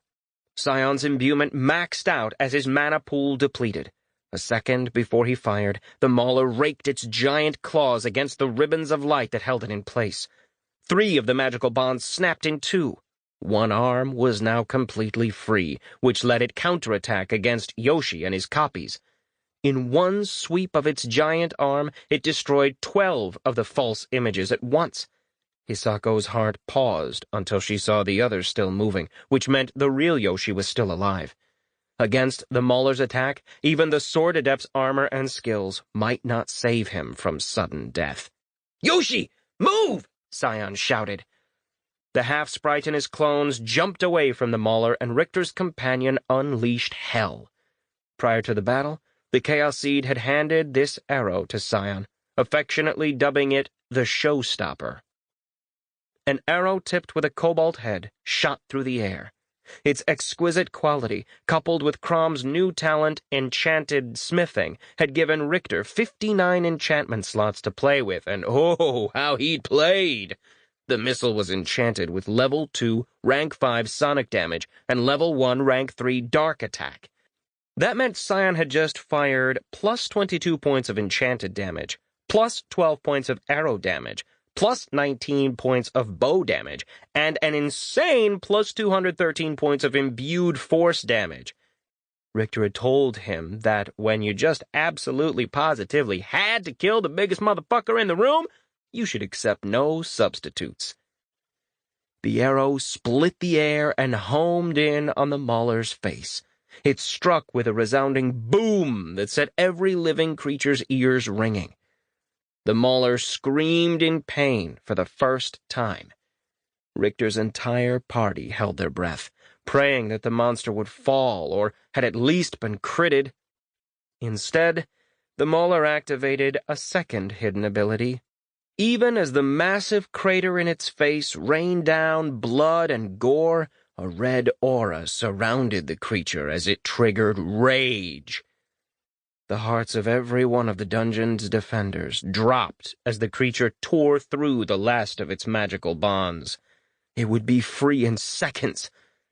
"This enemy may be beyond us, Lord Richter," Hisako called. "I suggest we withdraw." She cast another spell, piercing a limping chupacabra with a beam of light that cut straight through the monster. It hacked up blood and howled, but it still refused to fall. The Mauler didn't even notice the attack on its dog as it shredded more of its bonds. One of the chupacabras was near death, but it had slain all of the dungeon beasts attacking it and was starting to crawl on 2 legs towards the party. The quills on its back were still capable of claiming all of their lives. The one facing off against the village warriors had been destroyed when the freeze enchantment on their heavy spear had triggered. The monster's front paw had frozen solid, and another warrior had used Power Strike. The blow had shattered the limb, dropping its health precipitously and causing a serious drop in its mobility. The warriors had been able to kill it after that, but not without casualties. Wisteria had been punctured through the thigh with a 4-foot quill, and Kath had been knocked unconscious. Blood flowed freely from a head wound that showed his skull underneath. Both had been dragged to safety by Ygritte and had been healed by Sumiko, but not completely. Wisteria's femur had been shattered and would require several rounds of healing to fully repair, and even life magic could not completely heal all head wounds immediately. Both injured warriors were out of commission. Richter and Tarad had managed to stab their enemy in the throat, but not before it had sunk its teeth deep into the captain's shoulder. It had flung its head back and forth, shaking the man like a rag doll before throwing him against a shattered pillar. The monster had collapsed after that, Richter's elementum short sword buried in its throat while it gurgled its last. Sumiko had been able to stanch Tarad's bleeding, although his face was now dangerously pale from blood loss. But she could not repair the nerve or bone damage in a combat setting without a massive expenditure of mana, and when her magic might save the life of another fighter at any moment, she couldn't risk her MPs dropping too low. As a result, Tarad's savaged arm hung lame and limp. Richter looked around, his heart beating wildly. There were no more beasts to help them. 3 of the chupacabras had been killed, one by Quasia's magic, a second by the warriors, and the third by his own hand, but it still left 3 of the creatures stalking them. The only reason they hadn't used their ranged attack was that every member of the party was huddled behind a broken pillar. If they remained spread out like that, though, they would become easy pickings for the high-level monsters. If they grouped together to fight, one chupacabra could pick them off with its deadly quills, while the other two rent them with sharp fangs and eviscerating claws. The three snarling creatures were also the lesser threat by far. The damage Scion had wreaked upon the mauler had been severe, but it was already healing and had thousands of health left besides. Scion stood with another arrow nocked, ready to attack if his friend ordered it. The rest of the party looked to him as well, willing to follow his orders, even unto death. All except for Yoshi, who was definitely looking at him like he was a stupid Gyoti who was completely to blame for everything that was happening. Richter gritted his teeth, both in irritation and frustration. Hisako was right. He couldn't just sacrifice these people, even if it meant losing his dungeon. If the chupacabras had all been killed, then maybe they could chip away at the mauler's health. But there was no way his party could oppose them all. So far they had only managed to kill 2 monsters, and it had cost them every single dungeon beast. A third of his party's fighters were out of commission. Tasting ashes in his mouth, he prepared to order the retreat. Then, out of nowhere, Randolphus appeared. His whip flew out and encircled the body of one of the wounded chupacabras. Putting the weight-decreasing properties of the whip to deadly use, the spy pulled back hard and spun. The monster's body flew through the air with an indignant squawk. As the spy spun, the centrifugal force increased until the chupacabra's protests ended in a crunch as it was slammed face first into a column. Yoshi and the few remaining clones rushed forward to stab it over and over, taking away the last points of its life. The other 2 turned towards the spy, ready to fire, but then the Harbinger finally made its presence known. Richter's old pet shot out from the column it had been hiding against, mouth open wide and fangs dripping with chaotic poison. Its high steel scales had shifted in color to perfectly match the blood-red stone of the column, showing that it still deserved its moniker, the Unseen Killer. Before the labyrinth monster could react, the Harbinger had latched onto the chupacabra's neck and injected its poison. The fluid attack could manifest in any number of ways in accordance with its chaotic nature, but this time it transformed into a solidifying agent, turning the monster's own blood to stone. Its scream was short-lived, and it died, frozen in place, its mouth open for all time. The last chupacabra lashed out, its claw cutting deep into the chaotic reptile's side. Red blood with a gray tinge gushed from the wound, but the Harbinger was not easily undone. The adder released its bite and hissed at the monster attacking it. It slithered around to the quilled monster's right, both creatures preparing for a fight to the death. Richter's party stared at the showdown in surprise, all of them slightly shocked at seeing a 20-foot-long serpent simply appear out of nowhere and save them. Randolphus, with his 100 years of combat experience and great familiarity with hidden attacks, shook off his surprise first. "What are you doing?" he shouted to the rest of the party incredulously. "Fight!" So saying, he snapped his whip at the last chupacabra, scoring against its face. The monster drew back instinctively with a snarl, which was all the high steel adder needed. The snake shot forward quicker than the eye could follow and bit its enemy on the foreleg. The chupacabra howled as acidic poison shot into its body, but only for the 4 seconds it took for the adder to wrap its body once around the labyrinth monster's chest and start to squeeze. The dangerous quills on its back were pushed flat, and the adder continued to loop its body around its foe, its coils tightening with each moment. Alma landed on the monster's head with a savage cry and latched on with brain drain. For a moment, the dragonling and the chaotic reptile locked eyes, enjoying a sense of camaraderie once again. As Richter's 2 reptiles engaged the last chupacabra, the rest of the war party had sprung into action. Before the crack of Randolphus's whip had faded from the air, Richter responded to the man's charge that they continue the battle. A manic smile had bloomed on the Chaos Seed's face, and with an unholy glee he shouted, "Well, you heard him! Fight!" Scion began firing enchanted arrows at the mauler anew, shouting, "Oh yeah!" Calder and Tarad stood side by side, shields raised and weapons at the ready. Quasia and Zar began to cast strong, destructive spells once again. Sumiko drank a mana potion, ready to pour more healing magic into anyone that was wounded. To the surprise of them all, 2 mistworkers appeared to carry Wisteria and Kath out of the chamber. Richter looked around and saw that at the back of the chamber, Roswan stood apart from the fray with his arms crossed. At his liege's attention, however, the elf placed one fist over his chest. Even his engineer was in the fight. Richter whooped with glee and picked up his bow again, imbuing a showstopper and targeting the mauler's face. The monster only had 2 magical bands holding it in place now, both around its left leg. As he sighted on it, he called out to Hisako, "Can you hit that thing with another binding spell?" "That was one of the strongest that I know, and the cooldown hasn't yet elapsed. I have 2 others that might slow it down, but they are both weaker than the spell I already used." "Cast them," Richter told her. "I'll do my part." "Your part?" Scion asked, still firing arrows non-stop. "Yeah," Richter responded grimly, not elaborating any further. Hisako cast her weaker binding spell, and more magical bonds appeared. They were noticeably thinner than the ribbons of force her first spell had conjured. They also seemed to enrage the mauler even further. The red aura around its body intensified, and it ripped through these new bonds as if they were no stronger than yarn. Still, it gained the party valuable seconds. 500 mana flowed into Richter's arrow before he released his shot. It flew to the same spot Scion's had, reopening the closing wound. A note of pain entered the mauler's screaming roar as the wound opened even wider than before. It stole away hundreds of health, but the mauler was almost free again, and it had over 3,000 health remaining. Steeling himself for what was about to come, Richter took off his quiver and dropped it at his best friend's feet. "You might need these!" he shouted over the din of battle.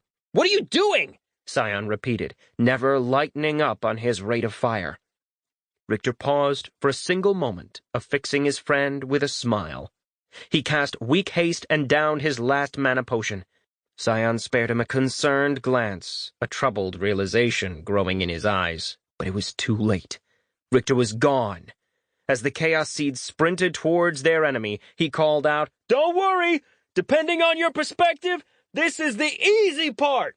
He started cloud running. Richter's first jump got him 5 feet off the ground. From there, he just kept skating forward. Scion shouted after him, but both the sprite and Yulindi kept firing unabated. Both struck the mauler with well-placed arrows, drawing its ire. Hisako finished her second casting. This time, green light surrounded her hands as she accessed her earth magic. 5 towers of stone shot up around the mauler. The rock began to flow over the boss, encasing it in stone, but the Hearthmother had been right. The simple stone was even less of an impediment than her second spell of binding. The mauler knocked the sludgy rock away like it was shaking off mud, but combined with the second light spell, its arms were bound again, at least for a few moments. The red glow around the monster surged brighter as its rage at being constrained soared into madness. Its rocky tomb quivered in response. Cracks appeared in the stone and pieces fell to the ground. Richter ran faster. Every passing second gave the mauler a chance to escape. He only had one chance, possibly even a fool's chance, but he would take it. If he didn't kill it before it broke free, that was it. The chupacabras had been fearsome, but he and his party had handled them.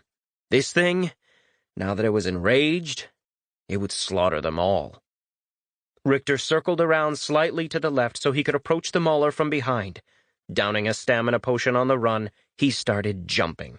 Each time he did, he gained another 4 to 6 feet in height, but the stamina demands increased massively as well. There was a cost in pain as that happened. Richter's face grew red and his jaw ached from clenching his teeth. He couldn't scream. The only advantage he had was that the mauler was so focused on breaking free that it hadn't noticed him. He had to make his first strike count. Quasia and Zar had both changed their plans of attack after seeing Hisako cast her spells. The voluptuous gnome cursed herself for what she was about to do, but it didn't stop her. She ran even closer to the giant monster, Calder cursing and chasing after, so that she could get within range to use an actual curse. Black light surrounded her hands as she dual-cast Fathomless Night. The Mauler's malignant eyes turned pure black as the spell took hold. The spell was designed to take away not only its sight, but also its sense of smell, touch, and hearing. The monster was blinded, but the other effects were completely resisted. Even its visual impairment started fading almost immediately as its high spell resistance began eating at the dark magic. Quasia couldn't know it, but an effect that should have lasted 20 minutes would last less than 1. She dashed away after a glance at Richter racing towards the behemoth. Calder followed, his war door shield held high, doing what he could to protect their retreat. Zar finished his casting as well, targeting not the Mauler, but Hisako's own magic. A glyph of solidity appeared on the stone walls of the Mauler's prison. The magic was originally designed to strengthen city walls during a siege, but it served the same purpose here. Some of the cracks in the monster's tomb disappeared as the rock's durability was repaired and its defense was increased. It wasn't enough. Even as Richter crossed the final yards between himself and the Mauler, more cracks appeared and the glowing light of the glyph began to flicker. All the while, the red aura of the monster's rage deepened to a more malevolent vermilion hue. To make matters worse, even Hisako's mana was bottoming out from casting so many high-level spells in quick succession. The last dregs of life drained from the chupacabra the adder had choked to death, allowing Alma to become aware of what was happening once again. She immediately cast about for her master, and seeing Richter running towards the giant monster, she called to him in a panic. "Master, what are you doing?" He didn't take his eyes off the Mauler, but he did spare a thought for her. His voice was gentle when he replied, "Would I have to, my love?" Then he ignored anything else she had to say. His feet touched down on the Mauler's back, and the creature noticed him for the first time.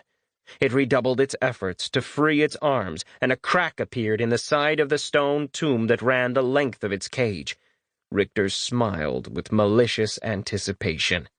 "Too late, motherfucker." If Star Wars was right, there was only one way to kill a Rancor-type monster. With a savage yell, he jumped off its back, sailing towards its head.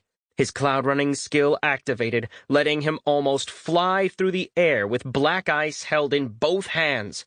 With every ounce of his strength, screaming in rage, he plunged the powerful weapon through the top of the monster's head. Even with its high defense, it couldn't resist the magically enhanced blade made of a level 2 metal.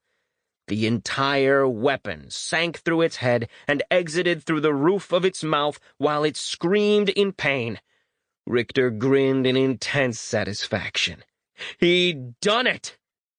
That nice moment lasted 2.42 seconds. That was the exact amount of time it took for the Rancor to rip one of its arms free, the stone cage exploding outward, and reach up with its gargantuan hand. It grabbed Richter, piercing his stomach with a talon the size of a pickaxe. Its talon punched through his armor like tissue paper, passing through his body and then exited out the other side, narrowly missing his spine. Blood fountained from the Chaos Seed's mouth, spewing over the Mauler's head. Then he was flying through the air, having been thrown away like garbage. His named weapon remained embedded in the creature's skull. The Mauler had lost over 1,000 health, but that meant nothing compared to the 2,500 points it still had left. As Richter flew through the air, his body broken, he had time for one thought before impact. "Fuck you, Lucas!" Then he hit the ground hard enough to bounce twice.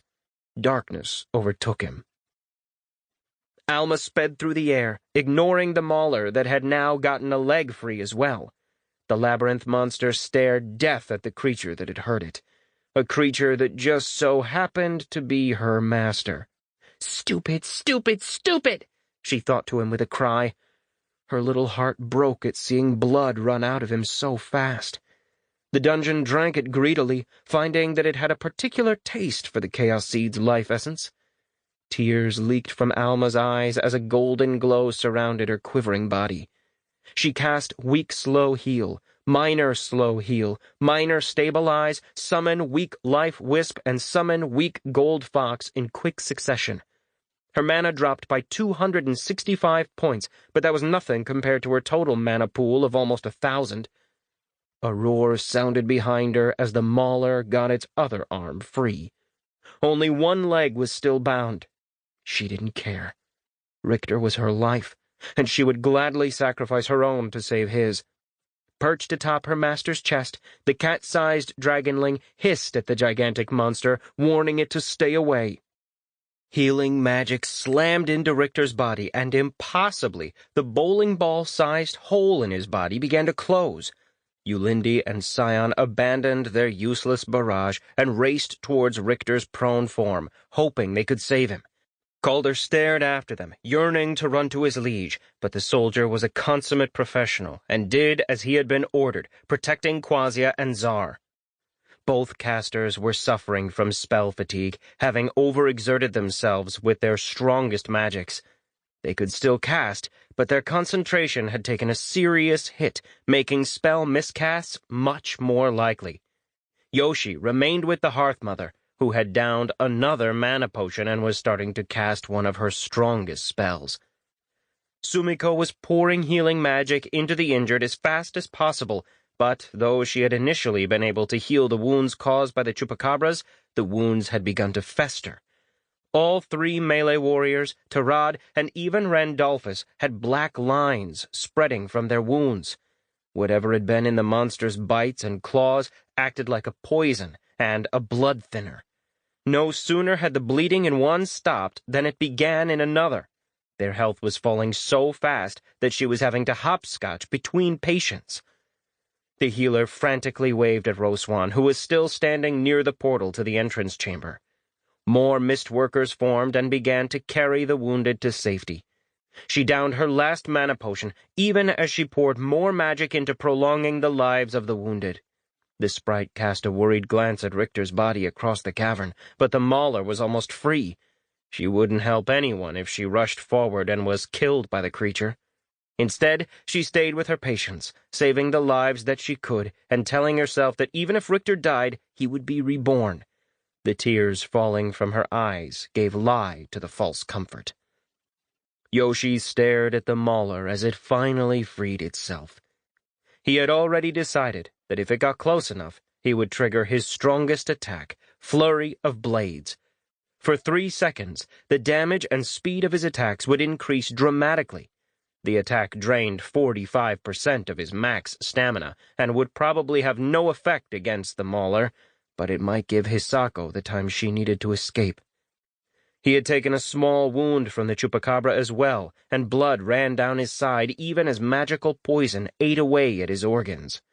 The sword adept still stood tall, fueled by an iron will and an unyielding dedication to the focal principle of his life. He would stand between his loved ones and those that would do them harm. He would stand tall until the last beat of his heart and shout, "No!" He glared at the monster that had endured his strongest attack, both blades held at the ready. His chest heaved, struggling to draw in air as he readied himself for the last moments of his life. Yoshi glared at the mauler as it glared at Richter. While all of this was happening, Hisako had been preparing some of her strongest healing magic. Only the secret adept rank perk of her light magic skill let her cast magic so far away from her target. She had already cast a diagnostic spell, and knew that while Alma's quick healing had prolonged Richter's life, it wasn't enough to ensure it.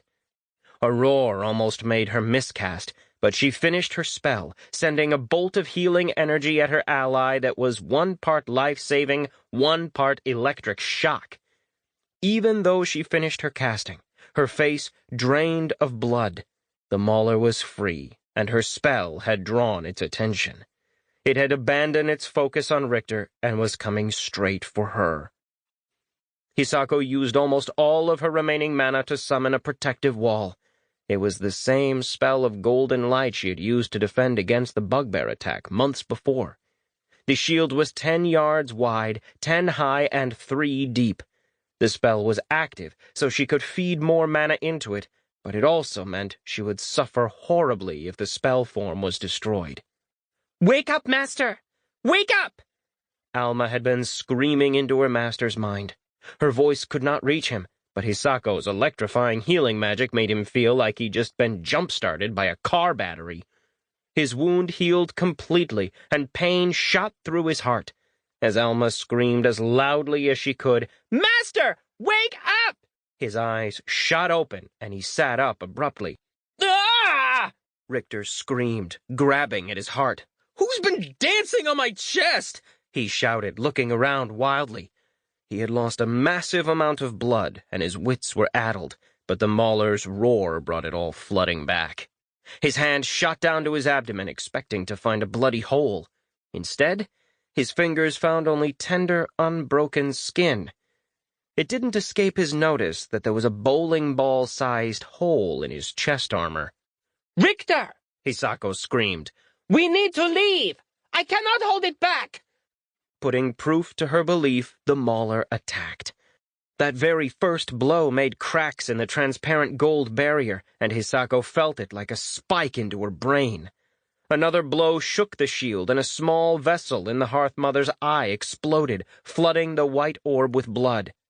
"Richter!" Hisako cried again, but weaker this time. She let loose a grunt as she was forced to one knee by another hammering blow. Yoshi prepared, both blades ready and pointing towards the mauler, poised to attack the moment his lady's magic failed. Blood flowed freely from one of her nostrils, tracing over her lips and chin. The other party members had all retreated to the shimmering energy field that would let them leave the dungeon and hopefully escape. They all knew that if they lost this battle, though, there was no guarantee that the mauler wouldn't follow them and enact a horrible revenge. Richter blinked in confusion, but started getting up.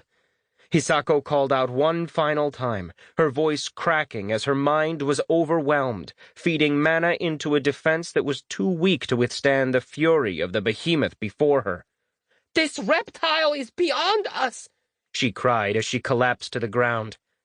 Few in the land would have had the pure will needed to maintain her spell while suffering the agony that racked her body, even as the mauler continued its rage-fueled attack. Her final words pierced the haze his near death had conjured. Richter stood, Alma flying up into the air, ready for whatever he needed her to do. Yoshi dropped his swords once the Hearth-Mother fell to both knees and, cradling her, began running towards the portal. The defensive spell moved with them, but the mauler followed, continuing to rain blows on the golden shield and the Life Master's mind. More cracks appeared with every blow, and Hisako let out a low moan of suffering. At Calder's order, the rest of the party had retreated to the entrance portal with the wounded. They were bleeding and battered, but still were unwilling to abandon the two masters, not until Calder made it an order. A lifetime of leading soldiers gave the sergeant's voice a snap that could not be refused. He planned to see them to safety, then return for his liege, even if it was the last thing he ever did. Another blow struck the shield, and this time the cracks spread from one edge of the shield to the other. The mauler's talon punctured the defense, only to be stopped by the last fading integrity of Hisako's magic. The Sprite Master nearly lost control, but managed to pour the last drops of her mana into her spell. It was clear to everyone that the next attack would destroy the only thing keeping them safe. Richter made a decision. He began running towards the mauler once again. Alma flew above him. "What are you doing, Master?" There was panic in her voice. She was sure her love was once again about to do something stupid. "If we bond, I can keep you safe." "What I have to, my love," came his reply. His tone was resigned to whatever would happen. "I need you to distract the mauler with a psi blast. Do this for me, and we can win." He hoped she couldn't hear the lie in his words. While he did need the creature to be distracted, the real reason he wouldn't bond with her was because he would probably be dead within the next 60 seconds. He could live with that, but he would not take her with him. The Mauler drew back its arm to attack one more time, and Richter triggered his ring of shadow shift. He had promised himself that he'd never enter the Shadow Realm again at less than full strength, but there was no choice. Once again, the contrast of light and dark was enhanced, and the shadows seemed to reach for him. Richter wasted no time, stepping into the shadow cast by the floating red gem at the center of the cavern and a broken red column sticking up like a decayed tooth. The Mauler's arm arced down to steal the lives of his friends and family, but then time slowed to a crawl. The monster's descending claws slowed like it was moving through honey. Alma slowly beat her wings, her mouth open in a silent scream of protest at him risking his life yet again. A countdown timer appeared on the side of his interface, showing the 5 seconds of real time he had to exit the Shadow Realm. The Mauler roared in fury, but it sounded like a distant echo to Richter. The counter ticked down to 4. The Chaos Seed tensed, remembering the shadow bat that had done him so much damage, but he didn't see any shadow creatures, and he didn't plan on staying around long enough to be found and attacked. As the boss's arm continued to slowly fall, Richter ran up behind it as quickly as his aching body would allow. With the time-dilating effects of the Shadow Realm, he had more than enough time to cross the chamber. Once he was in position, he took 2 items from his bag of holding. The first was the last silver potion in the village. He downed the potion of Selex's luck in one go. He'd need every ounce he could get if he was going to trade his soul for the lives of his people. The next item he summoned from the interdimensional space of his bag was a simple, innocuous brown leather pouch. As was so often the case, however, it was what was inside that counted. He had never used this item before because of the massive danger it posed, but as his granddaddy always used to say, "Don't worry about spilling water when you're on a sinking ship." It was time to roll the dice. The Chaos Seed opened the pouch as the counter ticked down, showing he had only 2 seconds of real time left. A sound like the slow and muted breaking of glass reverberated through the Shadow Realm. The Mauler's arm had connected with Hisako's shield, and the magic was shattering. Richter turned his head to look at the Hearthmother. He saw that even in her confused state, there was an expression of profound sadness upon her face. Yoshi's head was turned away, and he was hunched over his liege, using his own body as a shield, loyal to the last. Richter began to scream in rage that he was too late, but then he saw something that he had missed before. Lying almost at the Mauler's feet, there was movement. 2 eyes phased into existence as the Harbinger made sure that this invader would regret coming into its dungeon. With his heart thudding in his chest, the timer ticked down to 1. 2 heartbeats later, a smile grew on his face. In the slowed time of the Shadow Realm, Richter could tell that the high steel adder was moving up faster than the Mauler's arm was falling down. He nodded in appreciation at his old pet, even though it couldn't see it. The snake had given him the only thing he needed to defeat his enemy: hope. Without much time left, Richter poured sparkling red powder into his hand. Be warned, using magic beyond your skill level can have serious consequences. Do you truly wish to use blood crystal to augment your blood magic? Yes or no? Grimly, Richter entered the fortifications of his mindscape and thought through his decision one more time. There was only one thing he knew that could save him: the deeper magic of blood. If he could tame the Mauler, he could make it his own. The problem was that the creature's level was so high that he couldn't even see it with Analyze. That meant its level was at least 50 or higher. The success of his tame spell was normally dependent on his skill level in beast bonding versus the level of the creature in front of him. If the Mauler's level had been equal to his skill level of 8, there would have been a 50-50 chance to ensnare it.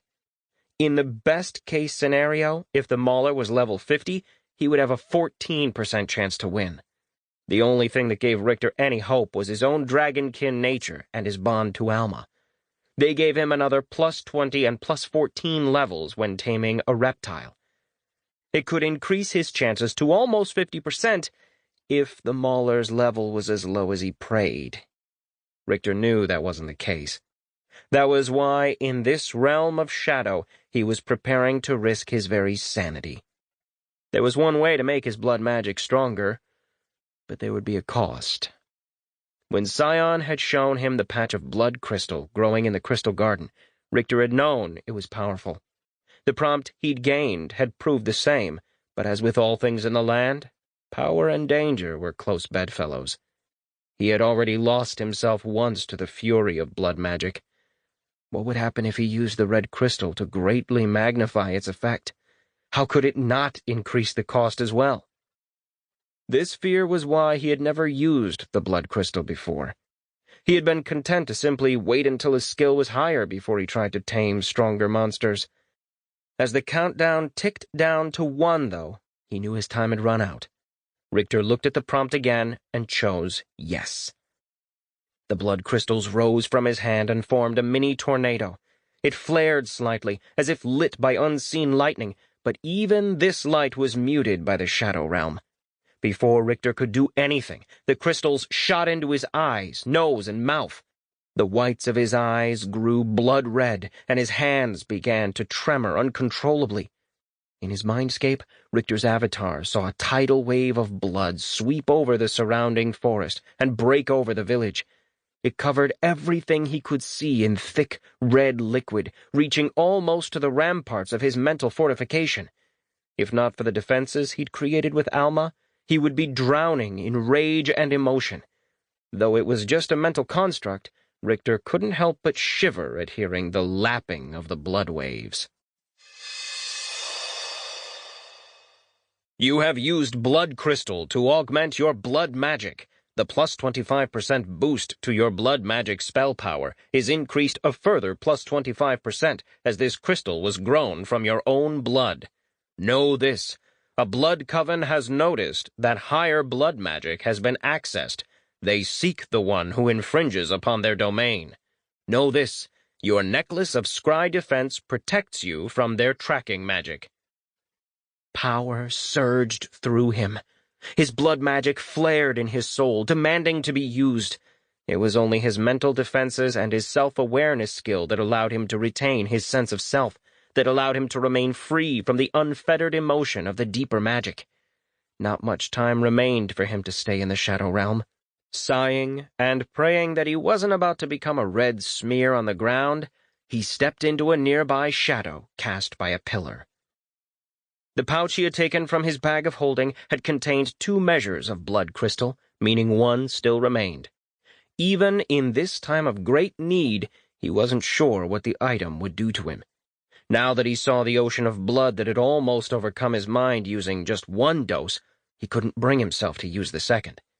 The 50% boost to his magic would just have to do the trick. He couldn't even spare the time to wonder what the so-called blood coven was. That was a worry for another day. If he had another day. The last measure of blood crystal remained in his pouch. The counter dropped to 0, and Richter re-entered normal space. The world snapped back into focus, full of the scent of blood and the screaming roar of monsters. The chaotic reptile completed its lunge attack, sinking its fangs deep into the mauler's descending hand. The monster's arm locked into place, frozen into tetanus by the now lightning-based poison of the adder's bite. It swung its other long-clawed hand at the snake's dangling body, prepared to slice it into pieces, but Alma had spent Richter's 5 seconds in the Shadow Realm well. She triggered her most focused psi blast from only 5 feet behind the monster's head. Even the Labyrinth boss had limited resistance to the deeper magic of thought, and its body froze for 3 seconds, its attacking arm falling limp. For once, Yoshi's emotions were written plainly on his face. His eyes were open with shock as he spirited Hisako's unconscious body the final 50 yards to the portal leading to the entrance chamber. The only souls left in the dungeon to fight the labyrinthine horror were Richter, Alma, and his former pet adder, as perhaps was always the way things were meant to be. As soon as Richter exited the Shadow Realm, he began casting. Even as his mental avatar watched the seething blood lap against the walls of his mental defenses, words of power fell from his lips. The spell came easier than ever before. The incantation seemed to almost want to escape from his mouth. A red glow surrounded his hands, and 5 seconds later he cast Tame. By that time, the Mauler had shaken off the effects of Alma's psychic attack, and the cooldown wouldn't elapse for more than a minute and a half. Another thought attack was impossible in that moment, and a moment was all the high steel adder had. Even as Alma tried a standard magic attack that was certain not to work, the Mauler lifted its arms so that the snake's body dangled above the ground. The chaotic reptile had started winding its body around the Mauler's arm, but had made little progress in the scant seconds the creature had been stunned. With an ear-splitting scream of rage, the boss swung its other taloned hand down. Each of the 3 claws sliced completely through the adder's body, causing 3 segments of the snake's body to fall to the ground and killing the Harbinger instantly. The high steel scales clanged off each other as they fell in a clatter. The snake's mouth and the remaining 4 feet of its body remained embedded in the Mauler's hand. Almost in disdain, the monster plucked off the head and tossed it to the ground.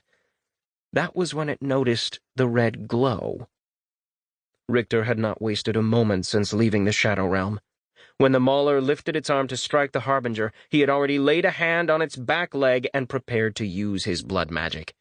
He could see his old pet attacking the monster that had almost killed so many of his loved ones. It struck him that, if not for its courage, he could have already lost everything. And that in turn reminded him of how many men and women, mothers and fathers, children and loved ones relied on him to do the very same, to stand up against even impossible odds and keep them safe. In that instant, he realized that everything came down to this one moment. That if he failed, he might lose much more than just mastery of this place. That the Mauler might even break out of the dungeon and kill every single soul in his village, every man, woman, and child that slept easy in the belief that Richter would fight and die for them might die themselves on this monster's claws and fangs. All of it. Everything he had made, everything he had sacrificed for, everything that meant anything in this world, it all rested on this one momentous second. It was overwhelming, but then a face came to his mind. The face of a young girl that had died, a child that had been murdered because he had been too weak to save her, a child named Petal. He would do anything to have her live again, but he couldn't bring her back. All he could do was protect the people that she had left behind. With that realization, he knew what he had to do. Looking at Alma, who was bravely firing a lightning bolt at the Mauler, even though she was smart enough to know that her Tier 1 spell would accomplish next to nothing, he sent her his love. Not in a psychic message. He could not risk her interfering. He just willed her all of the love in his heart. Then, as the severed pieces of the Harbinger dropped to the ground, he poured the second measure of blood crystal into his hand and said goodbye to his sanity. Be warned, using magic beyond your skill level can have serious consequences. Do you truly wish to use a second dose of blood crystal to augment your blood magic? The consequences will be increased twofold. Yes or no? He couldn't wait.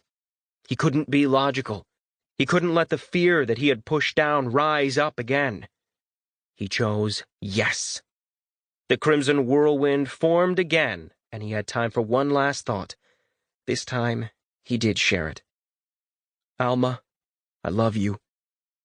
She looked down from where she flew, having exhausted all of her ranged attacks. She felt just sick that she couldn't do more to help her love.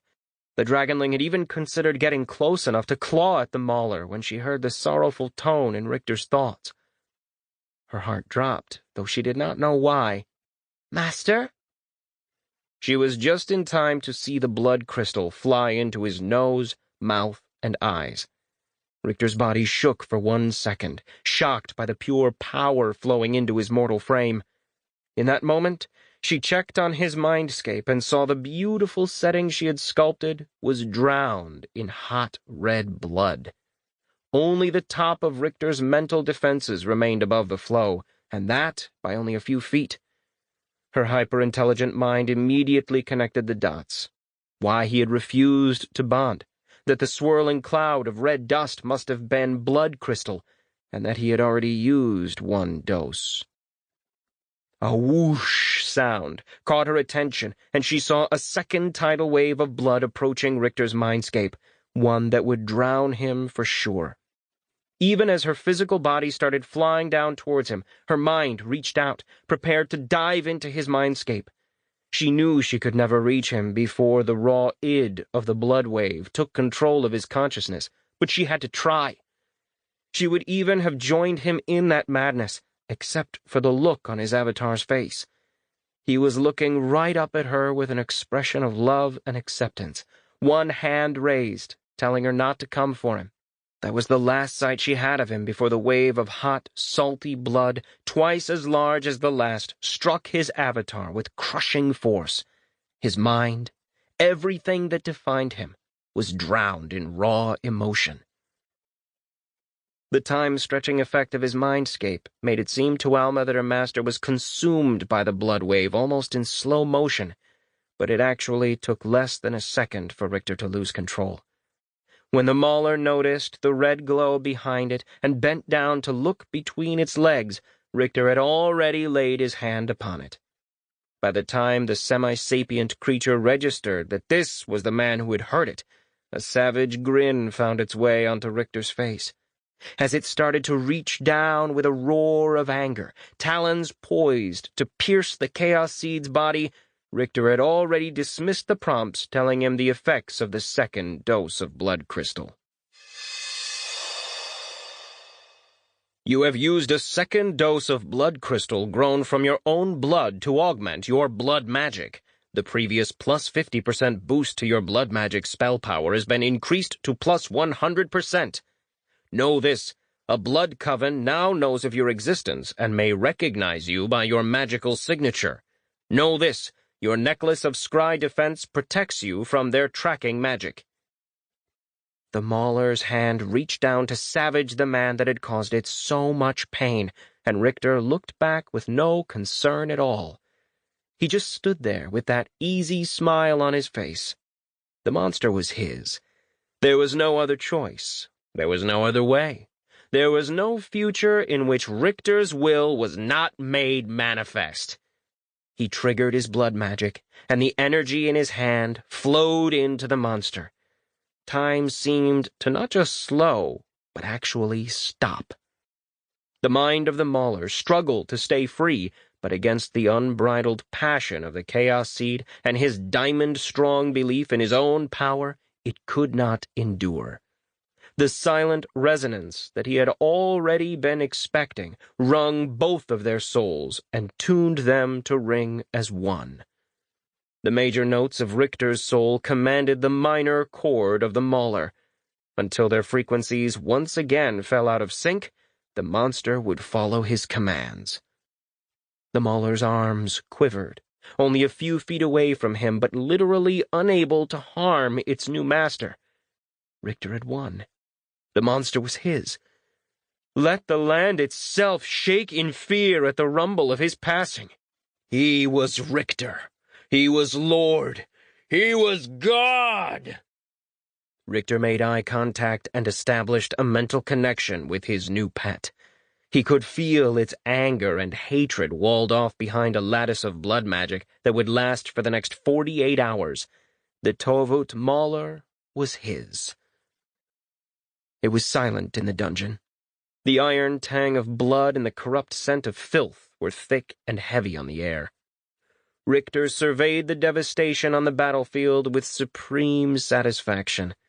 Once again, he was still standing and his enemies had been laid low. He cast a smug glance at the mauler behind him. The only one remaining was now his slave. This was good. A mental order was all it took to have the mauler kneel and push its face into the ground. The Chaos Seed walked up to the giant paying obeisance and unceremoniously pulled black ice from its skull. A spray of purple blood fled the wound. Each drop fell upon the churned ground of the dungeon and was greedily drunk by the soil. The monster screamed anew, and another 8 points of its health fell away. Richter thought about healing it, but then he felt its true consciousness try and break free again. Harming his pet had weakened the bond between them, but Richter's will and blood magic were so strong that he barely noticed as he flayed its mind and soul. The mauler's body showed no reaction, completely under the control of his magic, but its silent screams brought a wicked glee to Richter's heart. All who opposed him should suffer. This was as it should be. This was right. Torturing the mauler's spirit occupied his attention until someone came through the portal. Richter didn't even notice at first. He was having so much fun taunting and torturing the mauler. He did not see the look of dawning horror on Scion's face as the sprite took in the tableau before him. The monster that had nearly killed them all was now kneeling before Richter with its head pressed into the ground. What truly made icy fingers seize his heart, however, was the expression on his friend's face. There was no empathy, no consideration, only a malevolent glee from whatever he was doing. The sprite took a step forward, and that was when Richter saw him. "Ah, good," the Chaos Seed smiled with a cruel twist to his lips. "We have much to discuss." Alma continued to fly nearby, looking at her master with heart-rending concern. The sprite kept his distance and asked the only relevant question. "What happened?" Richter looked at him with madness in his eyes. "I won." The Chaos Seed started giving orders. His savage heart thrummed with pleasure at seeing the horror on Scion's face. Calder re-entered the dungeon, and his face also grew sallow with fear upon hearing his lord's commands. When Scion started shaking his head, Richter decided an example would have to be made. If he didn't, others might think they could challenge his absolute will. It was a shame. Until now, Scion had been useful. Richter drew black ice and used the momentary distraction of the lights dimming to close half the distance to the sprite. All Scion had time to do was reach down for his own sheathed weapon, his eyes wide with shock, before Richter was suddenly there in front of him, a horrid smile on his face, and his named weapon raised high in the air. The Chaos Seed could not wait to feel hot blood splash across his face and taste the coppery tang on his tongue. All he needed to do was... Richter thought he heard static, and then his mind plunged into a fathomless hole. Chapter 88, Day 149, Kuborn 39, 0 AOC. "Lord Richter? Lord Richter, are you awake?" The voice was soft and feminine. "Lady Isako?" he asked in a confused voice. He felt so weary. "Yes," she answered in a relieved voice. Richter thought he saw a golden glow, but then comforting blackness claimed him. When he awoke again, he could feel Alma's warm body on his chest. He tilted his head down and smiled at his familiar. There was no better feeling than the warmth of one who loved you. Stroking her scales, she picked her head up and thought to him sleepily, "Are you all right now?" He smiled at her bemusedly.